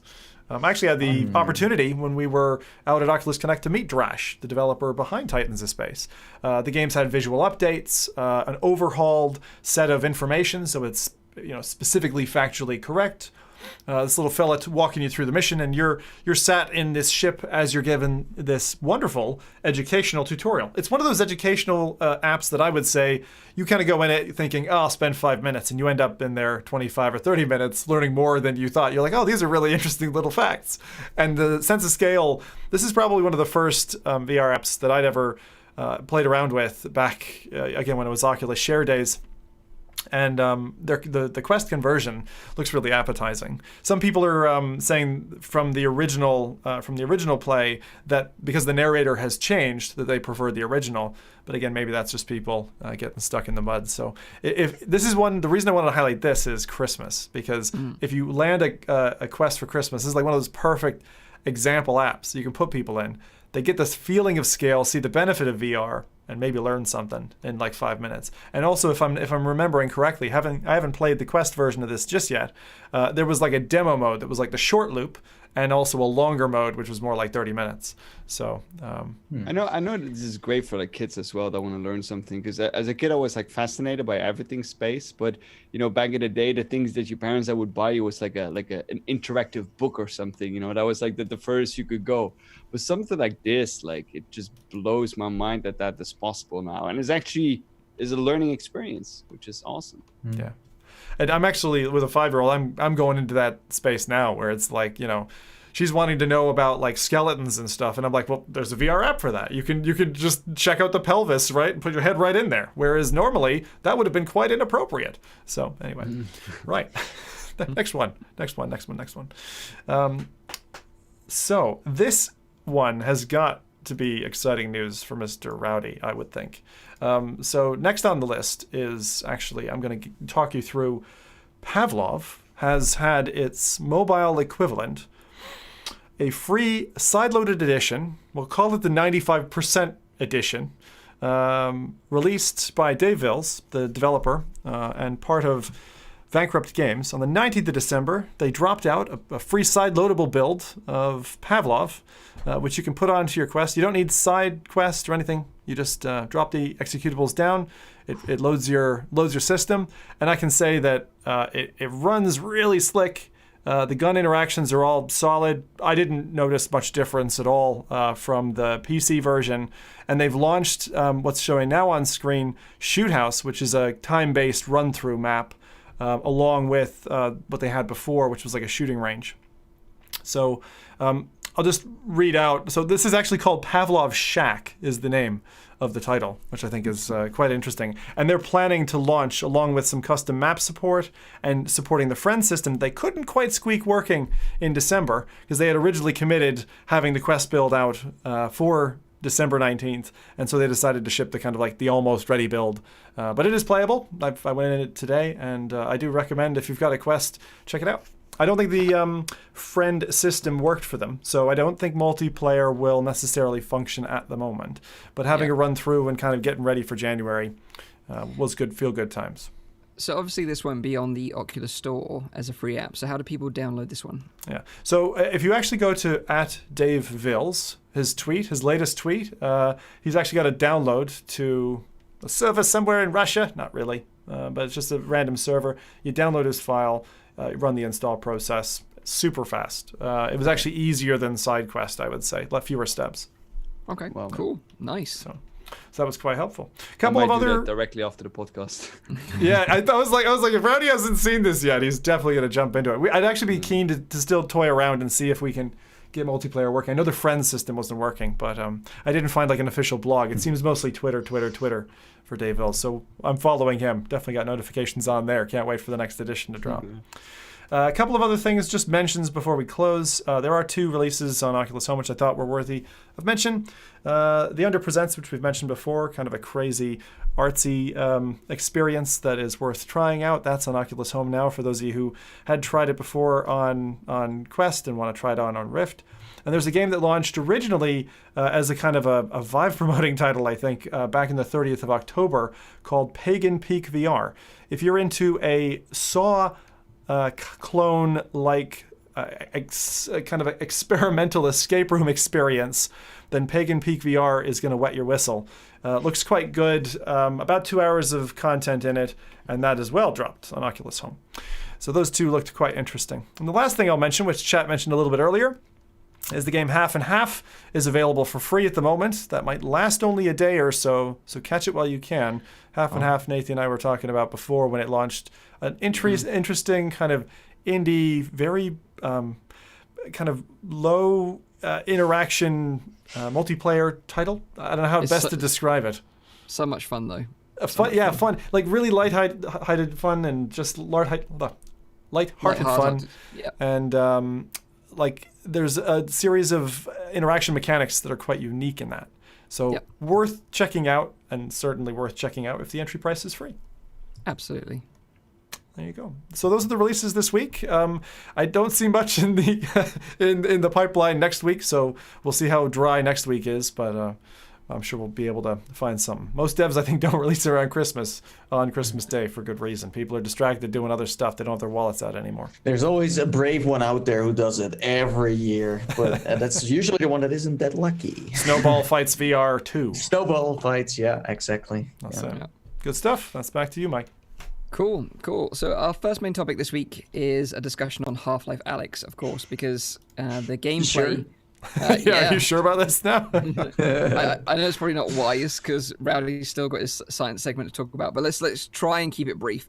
But the folks over at Tested, obviously, they visited Valve this week, and they got to play Half-Life Alyx on a bunch of different VR headsets. They played it on pretty much every PC VR headset available on the market, just to sort of give you their impressions on how the game performed on each one. But of course, alongside that, you got a lot of fresh gameplay footage, which was kind of shot off screen, so it wasn't like screen captured footage, which was a bit of a shame, but you did get a sense of what the game was kind of like to play through it. And I think you guys were talking about this on the show maybe last week that I missed. And I think the concern was that you were worried that the game was going to be teleport only because of like Jeff Keighley was playing the game around the Steam Awards thing, and the game that he was playing was teleport only, so there was concern about that. But it was obviously confirmed now during this tested video that there is smooth locomotion options now. Although with that said, Norm, when he went towards a ladder, even though he had smooth locomotion enabled, he was teleporting up a ladder. So a bit like Asgard's Wrath in that sense, which is similar. You know, you approach a ladder, you still get teleported up it. But I think we said last week that there were locomotion options. We did, available. Yeah. But the thing, I think what we highlighted the most was that the game is likely to be developed for teleport. Yes. I remember that Nate brought up Apex Construct, and I think that we see that rather as a problem, because if the gameplay is specifically made for teleport, that will be very different than when the gameplay is specifically made for smooth locomotion. Yeah, I totally agree with that point. And Tyler from the Valve News Network made a video and said that, he gets the impression that this game has been in development for a long time and that it was always developed with teleportation in mind before really the shift came that people were widely adopting. But he also locomotion. provided proof of that, because he saw on one screen that the smooth locomotion option was coming from a console input, right. which is kind of prove that it's been fairly recently implemented. Yeah, and of course they've still got plenty of time, so I do have faith in them that they will kind of smooth it out. But I hope that if you choose to go full smooth locomotion, that you do actually get to physically climb the ladders as well. Which actually in Asgard's, just to interject there, because in Asgard's I can climb the ladder full on. I don't know if when you played it wasn't possible. If you go for a specific rung. Correct. So yeah. Don't touch the teleport rung. Yeah, there's a rung with a rag on. And if you touch that, you teleport. But if you touch any others, you can do it manually. So a system like that, I would be happy with. Honestly, I'm not so concerned about not climbing a ladder or actually doing it, but it's more the enemies. Are they tuned towards walking locomotion? Because otherwise, the game is going to be too easy. I played so many titles that had teleportation as the baseline and were actually difficult because of that, because they are made to do that. But when you then turn on walking locomotion that got added later, it's suddenly super easy to play. Even Apex, again, great example. The enemies don't know how to deal with you when you start, using your thumbstick. So I'm a little scared now after seeing what Tested has been showing. Yeah, it's a really interesting point. Like, for me, it's kind of strange that why is Valve not showing this themselves? They use Tested to do it. They don't communicate anything in that sense and now we make, again, all these, what we think is going to happen. I think it was a bad decision to do that. Although it's good to get more information, I think that I would have much preferred like a 2-minute trailer rather than those snippets of because there's so much hype around this game that if something gets shown that is not really up to expectations, that can be something as stupid as like seeing a console input or like some, I don't know, like some random thing that people immediately would jump onto that and gonna say like, oh, this is gonna be crap or this and that. And yeah, no, I totally agree. Like, no other game in the games industry am I aware of that gets kind of shown early, but just off-camera view. It just never happens nowadays. Weird. Yeah, what's been happening this December? We've had so many weird surprises, weird drops, weird surprises, odd last-minute pullouts. It's just like a weird December, isn't it? Yeah, because I do wonder, like the Tested video, did they come up with the idea to test it on all these headsets? Or did Valve say like, hey, listen, we don't want to do anything ourselves. Maybe you guys should do it.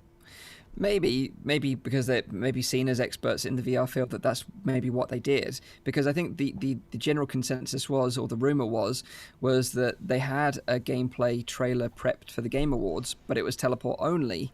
So they decided that wasn't the best way to show off the game's full potential. So they decided to ditch that. But now in the end, they did the same thing anyways.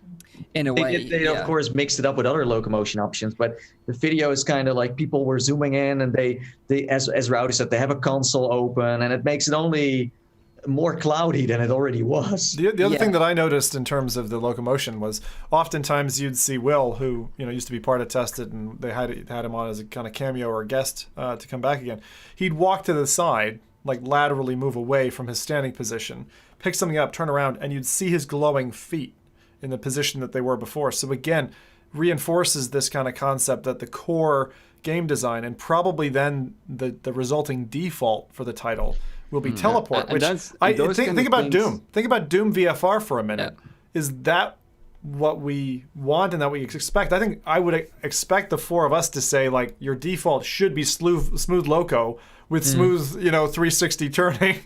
Yeah, that should be that our is the starting reason point. why I said like that. I find it a strange decision to like allow a video like this to be made instead of something that is a fully controlled kind of trailer where we all know how well the first trailer did. People were even saying, it's not possible that it looks so good. Well, we playing VR, we know that it will likely look this good in virtual reality, and that the kind of mechanics that they were showing are very, very possible. Yeah. Instead of like continuing that concept, it's a really weird step all of a sudden to show this like unfinished game in a completely free format, which is then recorded on a camera that is recording a screen. Yeah, but I like if you look at the gameplay, it's mainly gameplay where they just use the pistol and they shoot some enemies. There's nothing in there of like, let's say the G-Man pops up or certain characters. There's nothing story related in there. I think Valve was more concerned about what got shown story-wise than really what mechanics they were There's not going even to. audio in there, so it's actually it's annoying to watch. But like, honestly, what's going on. So let's say, okay, this game, okay, when it comes out, and of course there will be smooth locomotion, but teleportation, it's made for teleportation. So I think most people who are going to buy this game are going to teleport and are not going to use smooth locomotion. We're talking about a big group of people who now bought all kinds of headsets to play it. So they're going to teleport. So I don't think the buzz is going to be too big. I think there is a majority of players who are completely new to VR that play it than us in this VR bubble. But that doesn't mean that it's a shame, of course, if it wouldn't play that well if you would walk around. I just want enemies to adapt to walking locomotion. You know what I mean? I don't want it to be a boring game because the enemies don't know how to deal with me anymore, and I have to use teleportation to. But honestly, I can't enjoy a game when I teleport around. No. Even if the enemies would be more difficult, I would still prefer walking locomotion. I don't know about you guys, but I can't go back to teleportation anymore. No. But I do understand from a consumer perspective that we should be happy that it's maybe the default in there because of that, a lot of people can enjoy Half-Life now.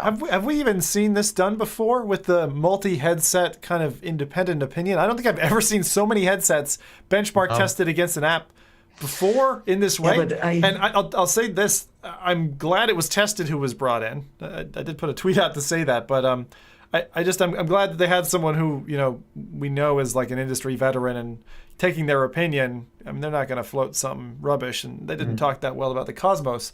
But it is a good thing to know that there isn't a bias, an unnecessarily heavy bias put towards the index, which is nice.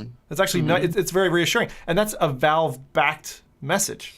But we kind of knew that a little bit coming from like Vertigo 2 and how well that worked on different headsets. I was kind of expecting that to also be the case for the new Valve game, knowing that he himself worked in the implementation of that as well.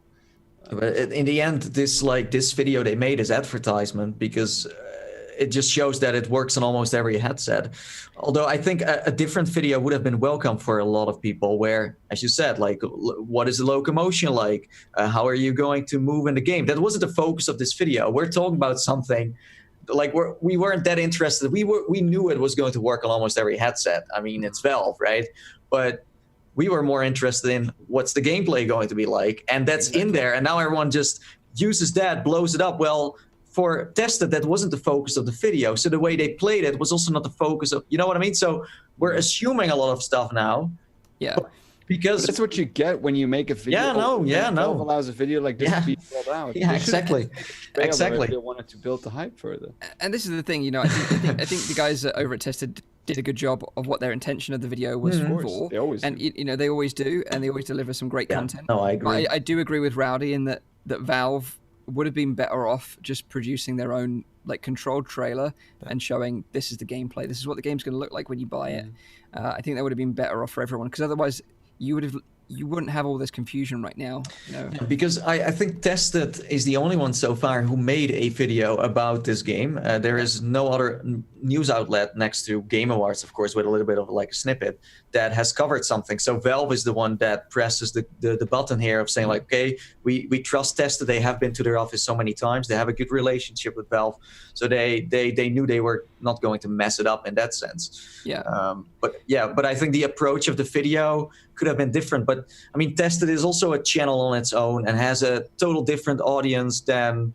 And that's why that's kind of funny that I saw Valve News Network and some other people that are like big fans of the Valve stuff. It's like, why on this channel? Like I didn't even know what Tested was, because for the majority of people who are excited for Half-Life, have bought into a headset, they don't watch Tested. They don't watch any VR channel. So a lot of people have also not seen this video like we do, because we know Tested, we know they deliver a lot of VR news. Yeah. But it also kind of missed its point for a lot of people. Of course, it's now going to circle around because, of course, you want to know if your headset gets supported. Yep. But Yeah, it's strange. A little strange. I think overall, like what I took from the video was that the gameplay looks dark and gritty, and I like that. And the zombies walking with the head crabs on, and they had like these little parts of their body that were highlighted that you had to like be accurate to aim down the sights to shoot at to then like take the crab off, or you could do a headshot, of course. And then that like the head crabs walking around, they look creepy as AF, and I think that's going to be super crazy in game. So and like the barnacles hanging from the ceiling and stuff. So like everything about the gameplay I saw, I was like, yeah, this looks really cool. Like the interactivity of pressing buttons and stuff. Yeah. But I just think like you say, it was just a strange way of delivering that. What I also noticed is that the inventory system that you use is the same one that gets used in Vertigo 2. So it's clear that Zalubo, and he said that before, that he was involved. So you see that all these developers that have worked with Valve before, you're going to see that back. So maybe Boneworks, we're going to see a little bit of that too. Onward, right? Get the Onward guy in there as well. Yeah, so in the shooting. Also the over the back grabbing is from the gallery originally, remember? With like grabbing the ammo from there. And there's lots of subtle things in that video that you see, like the physicality, the weight of boxes, like we've mentioned before in Boneworks. 2 hands carrying a box, and the pistol has like an LED like indicator on the side, so you can see how much ammo you've got in your gun. There's loads of like little subtle hints in there that will probably make a lot more sense when you actually see it yourself. I think, overall, I'm still very, very excited for it, of course. But I think this is just such an important game, not only just for Valve, but for the VR industry in general. And how this game is perceived by the gaming industry as a whole has the potential to sway a lot of people to be very positive and be true believers of VR in the future, or either confirm what the haters have been saying for years and years. So that there is a lot of pressure on. But do you think that locomotion can kill a game? That it has so much impact that it's gonna this was like a complete disaster? Well, I don't think so.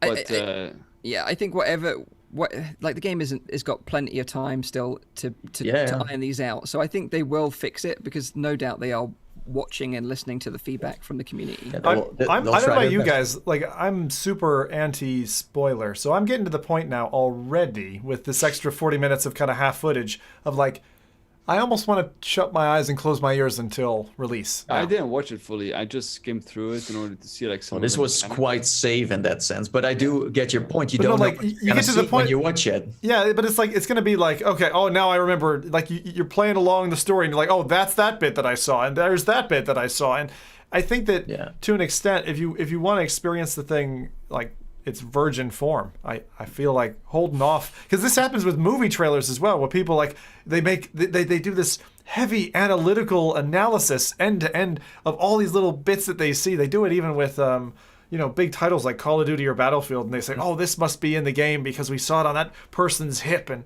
so I just think that this is probably the part where I'm saying, like, I'm going to get off. I'm gonna just... That's why I prefer like a 2-minute trailer that shows cool gameplay mechanics rather than like the full intro level or whatever. I'd be fine if from now Valve says nothing until release. I would be totally fine. Wait for a trailer, maybe a week before the game drops.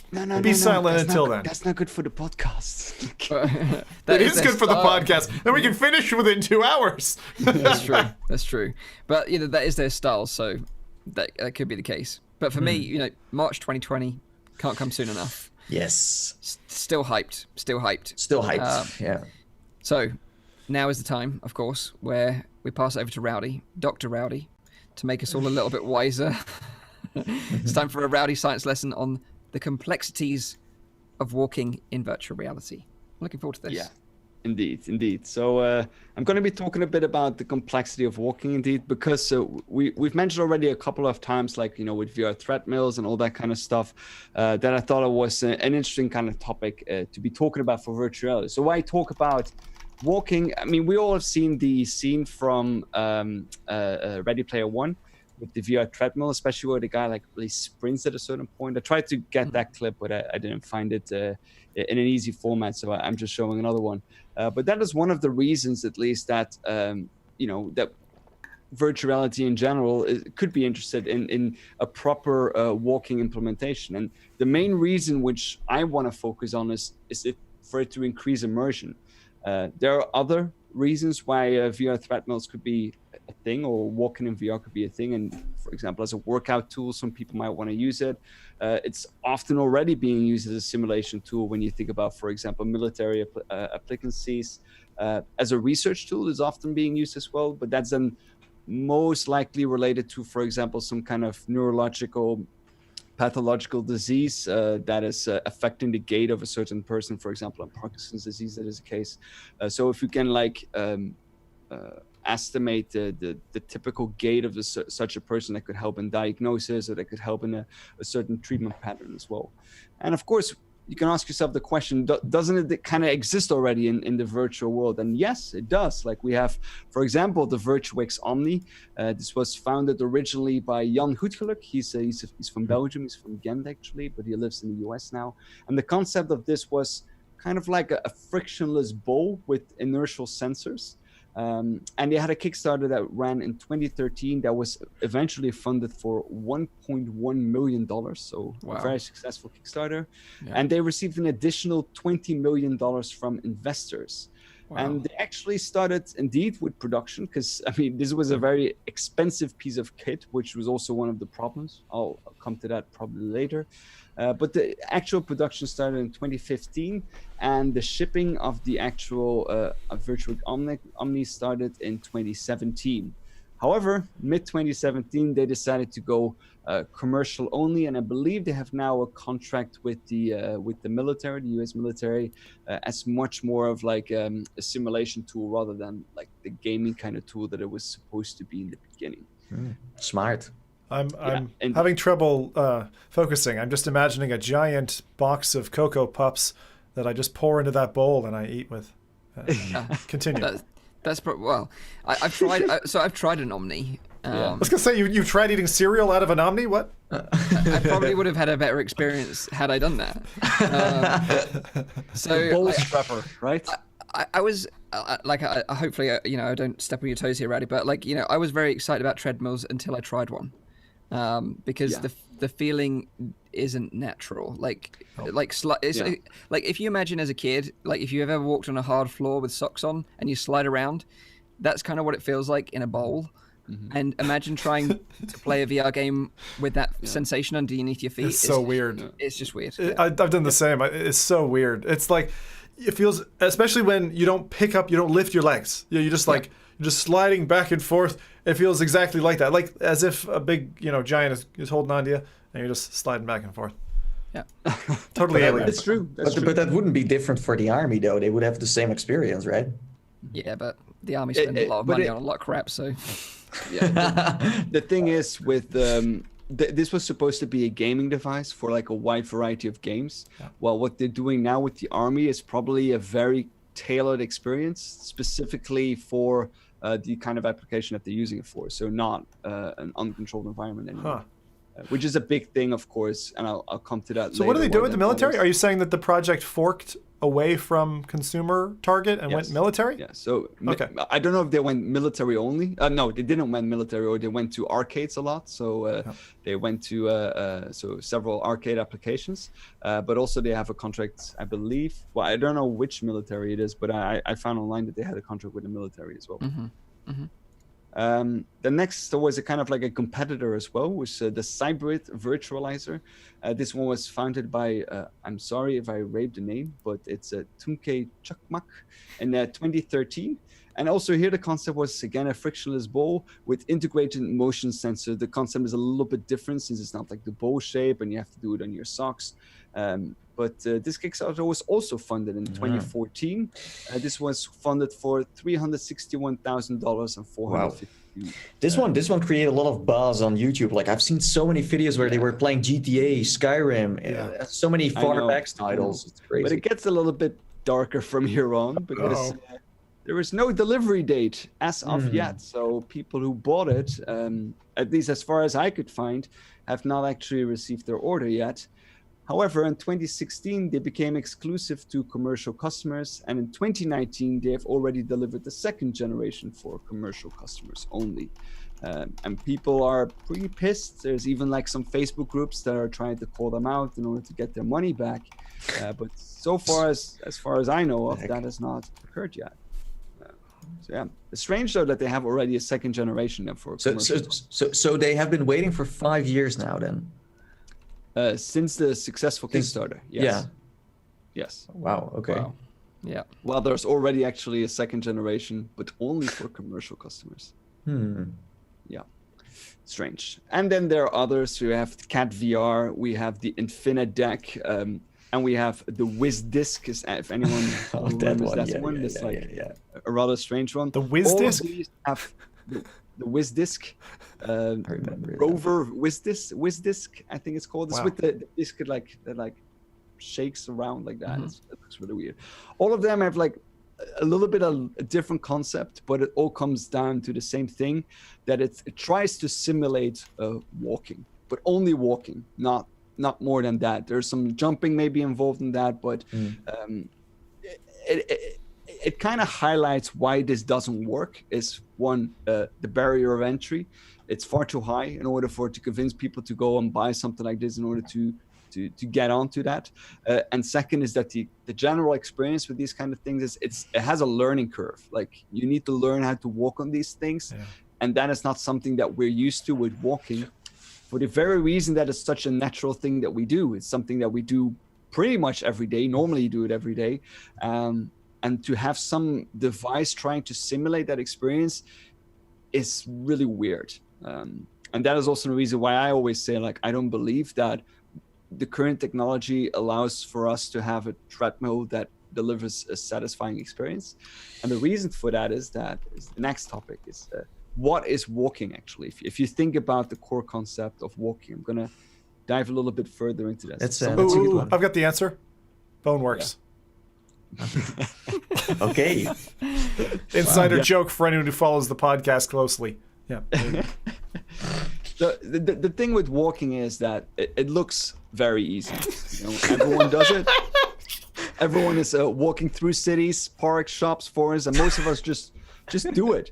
We don't even we just do it. About it. Yeah, we do it. Yeah, it's true. It is. It's just a little funny when you mention it like that. It's almost like. But if you give it some more thought, we're rarely just walking. You know, during walking, which is mainly a motor task, we often perform another task, which is mostly cognitive as well. While walking, for example, we occasionally talk to the person that's walking next to us. We think about what to buy next in the store. We step over tree roots because we see them as an obstacle and we avoid them without any effort. We don't even think about doing that. You know, we don't walk and all of a sudden run into a building. As long as you see it, of course. Right. As long as you see it or experience it in any way or form. Yeah. And such a simultaneous performance of two tasks that is called dual tasking. So I know that multitasking, nobody really can do that because it's often related to two cognitive tasks. But if it's a motor task and a cognitive task, we are able to do those two things together without even thinking about it, because we have a separate area in our brain for motor and tasking, and a separate area in our brain for cognitive. This is absolutely the part of the podcast where it would be great to have a woman on. Be like, you're all men. You can't multitask. Yeah. I can. Yeah. So, although we often take for granted that we are able to do this, it actually requires some very complex neural mechanisms, and there are several operations that are involved during human gait, such as the activation of the central nervous system, the transmission of signals to muscles, contraction of these kind of muscles, sending back sensory information, sort of feedback mechanism that indeed says that the movement has been performed.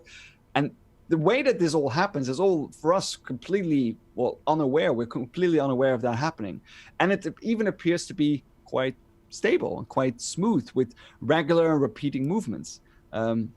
But that is not really the case. It's not as smooth or as stable as it might seem, because there is a certain factor of chaos into that as well. And I'll come to that right now. So if you, this is probably the most complex part of the of the presentation, but it's just a core concept that I'm trying to give here. I'm not going to go fully into the physics, because it's also not my line of work or line of experience. The neuroscience part I kind of already explained, but this is like the physics parts of walking, and a lot of that comes from the double pendulum, and that is a system or a physics strategy that is kind of explains how walking occurs. So during forward movement, the leg that leaves the ground then swings forward from the hip, and this first sweep is called the first pendulum. The leg then strikes the ground with the heel, rolls through to the toe, and that is a motion that is described as the inverted pendulum. The motion of the two legs is then coordinated so that one foot or the other is always in contact with the floor.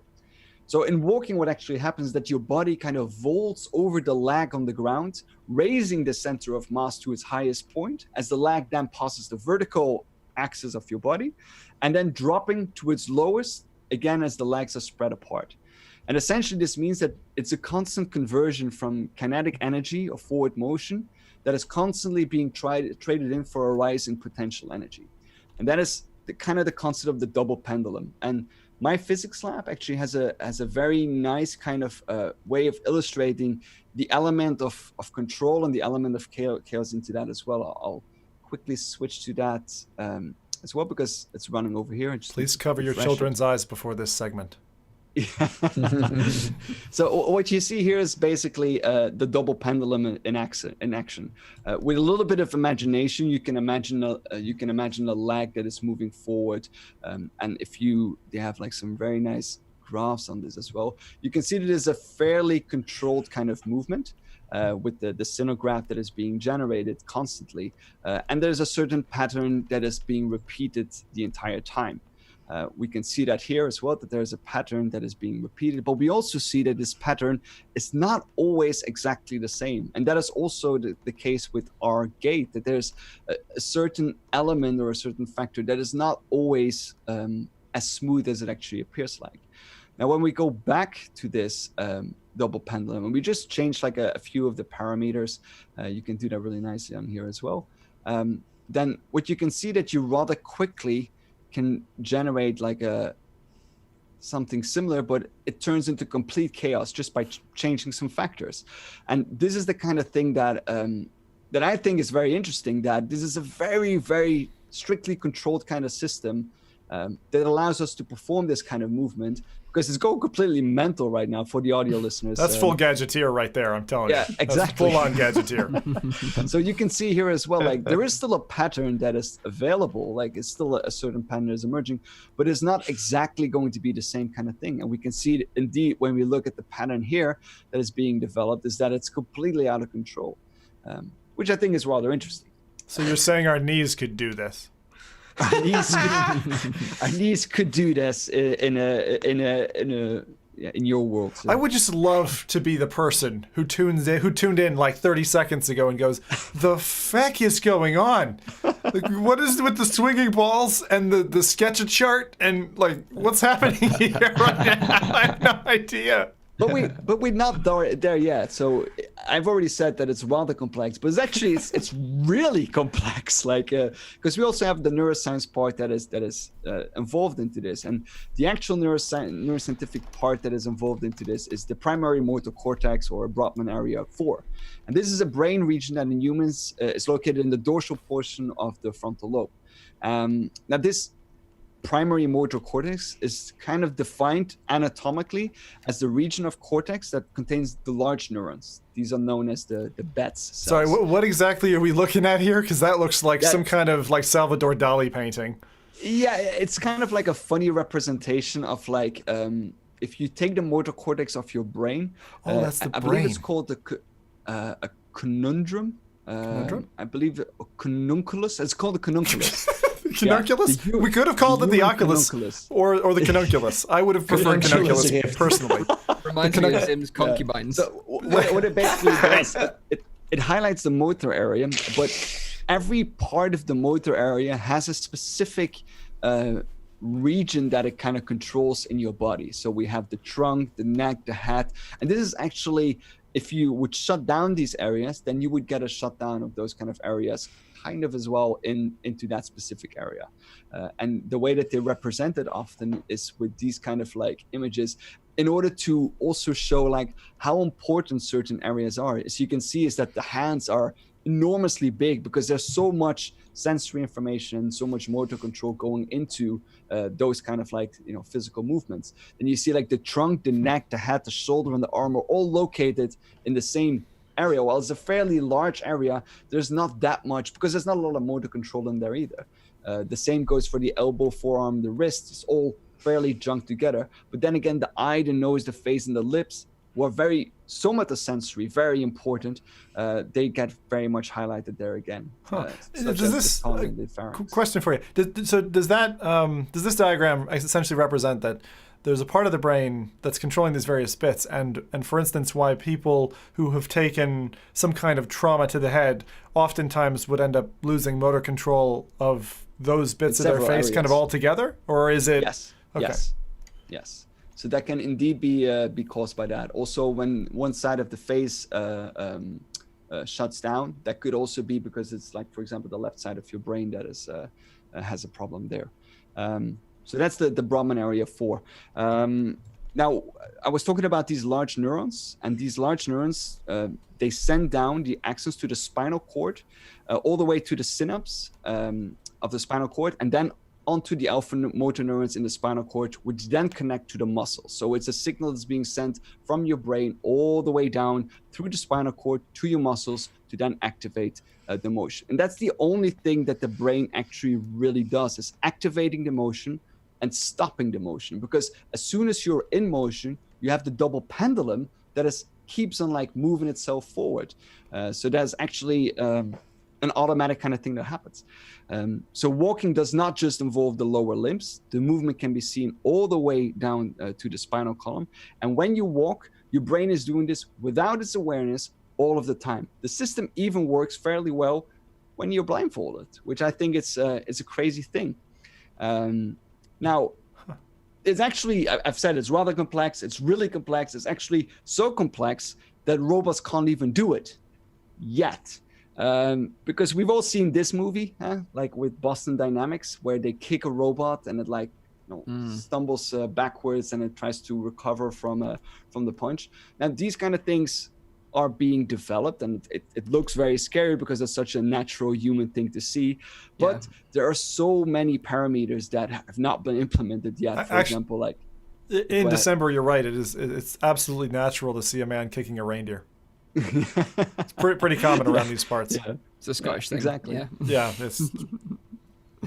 But there are a lot of parameters that need to be implemented, like, for example, obstacles, inclination, the type of underground that you're walking on, the speed that you're walking on, the temperature of that underground, the material that you have on your feet, or if you're doing it bare feet, the weight that you're having, and many, many more. And this is exactly the reason why I still don't believe that treadmills are a thing, even in Ready Player One, because there are certain aspects that are just going to be very, very hard to simulate. And I don't know yet how anyone would do that. Although I applaud all of the people that are making virtual reality treadmills and believe they have the success formula, because that's the way to move forward. You need to fail a lot in order to find something that will finally succeed. What if they made a surface that was a bit like walking on raw steak?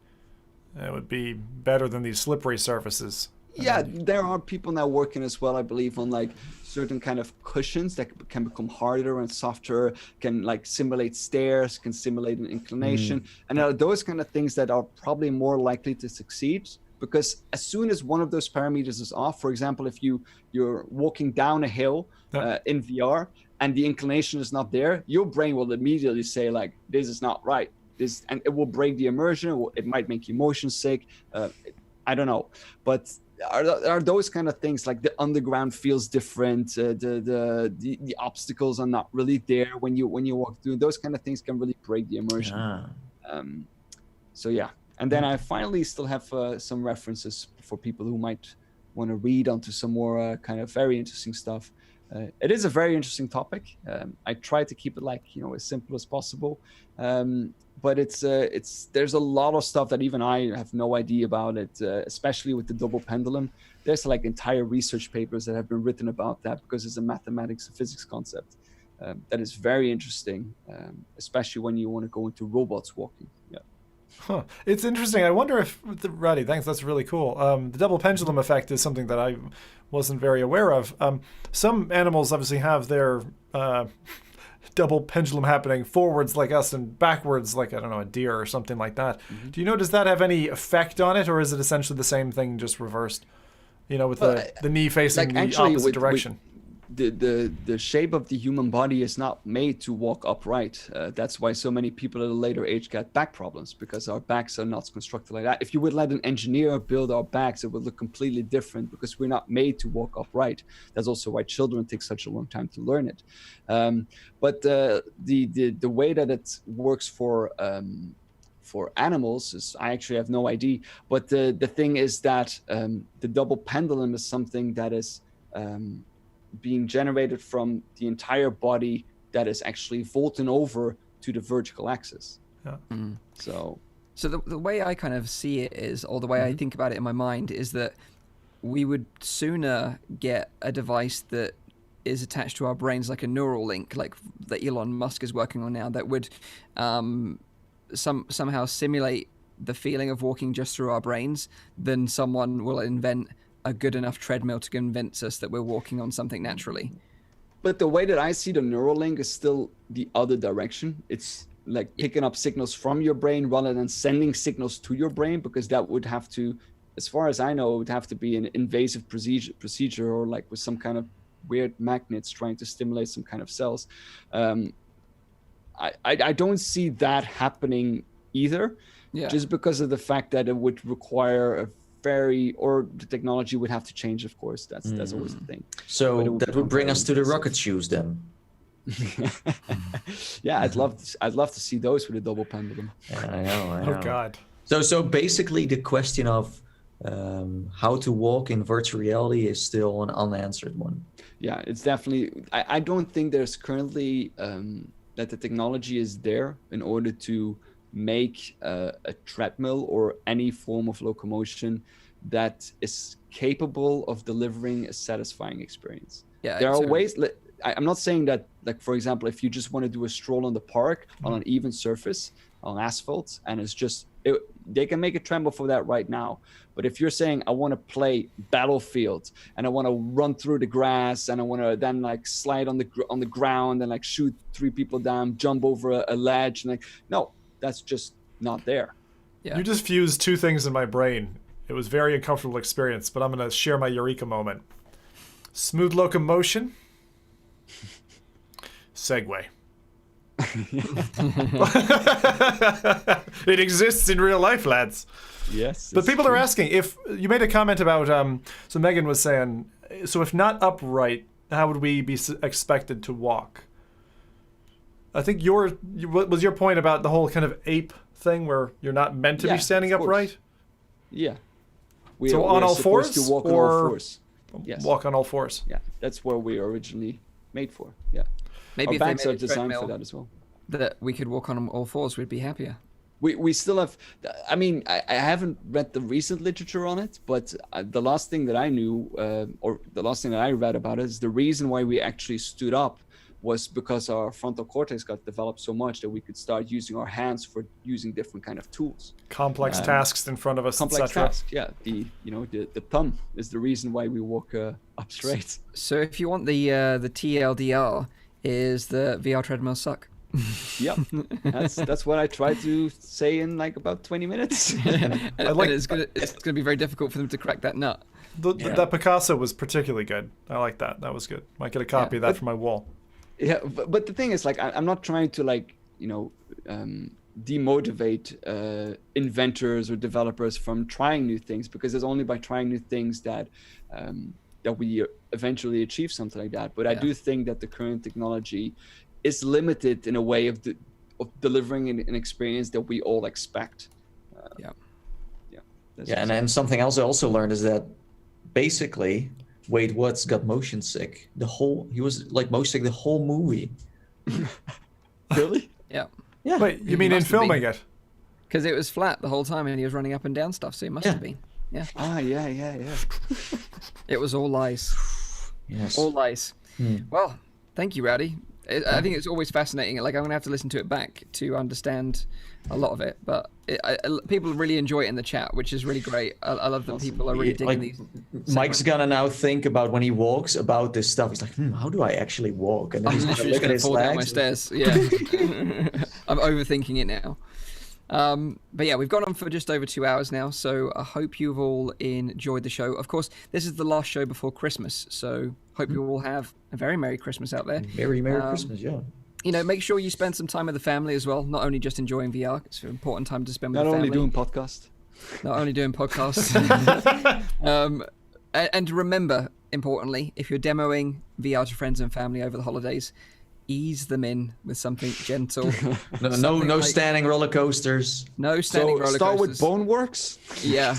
No Oculus Link. Boneworks.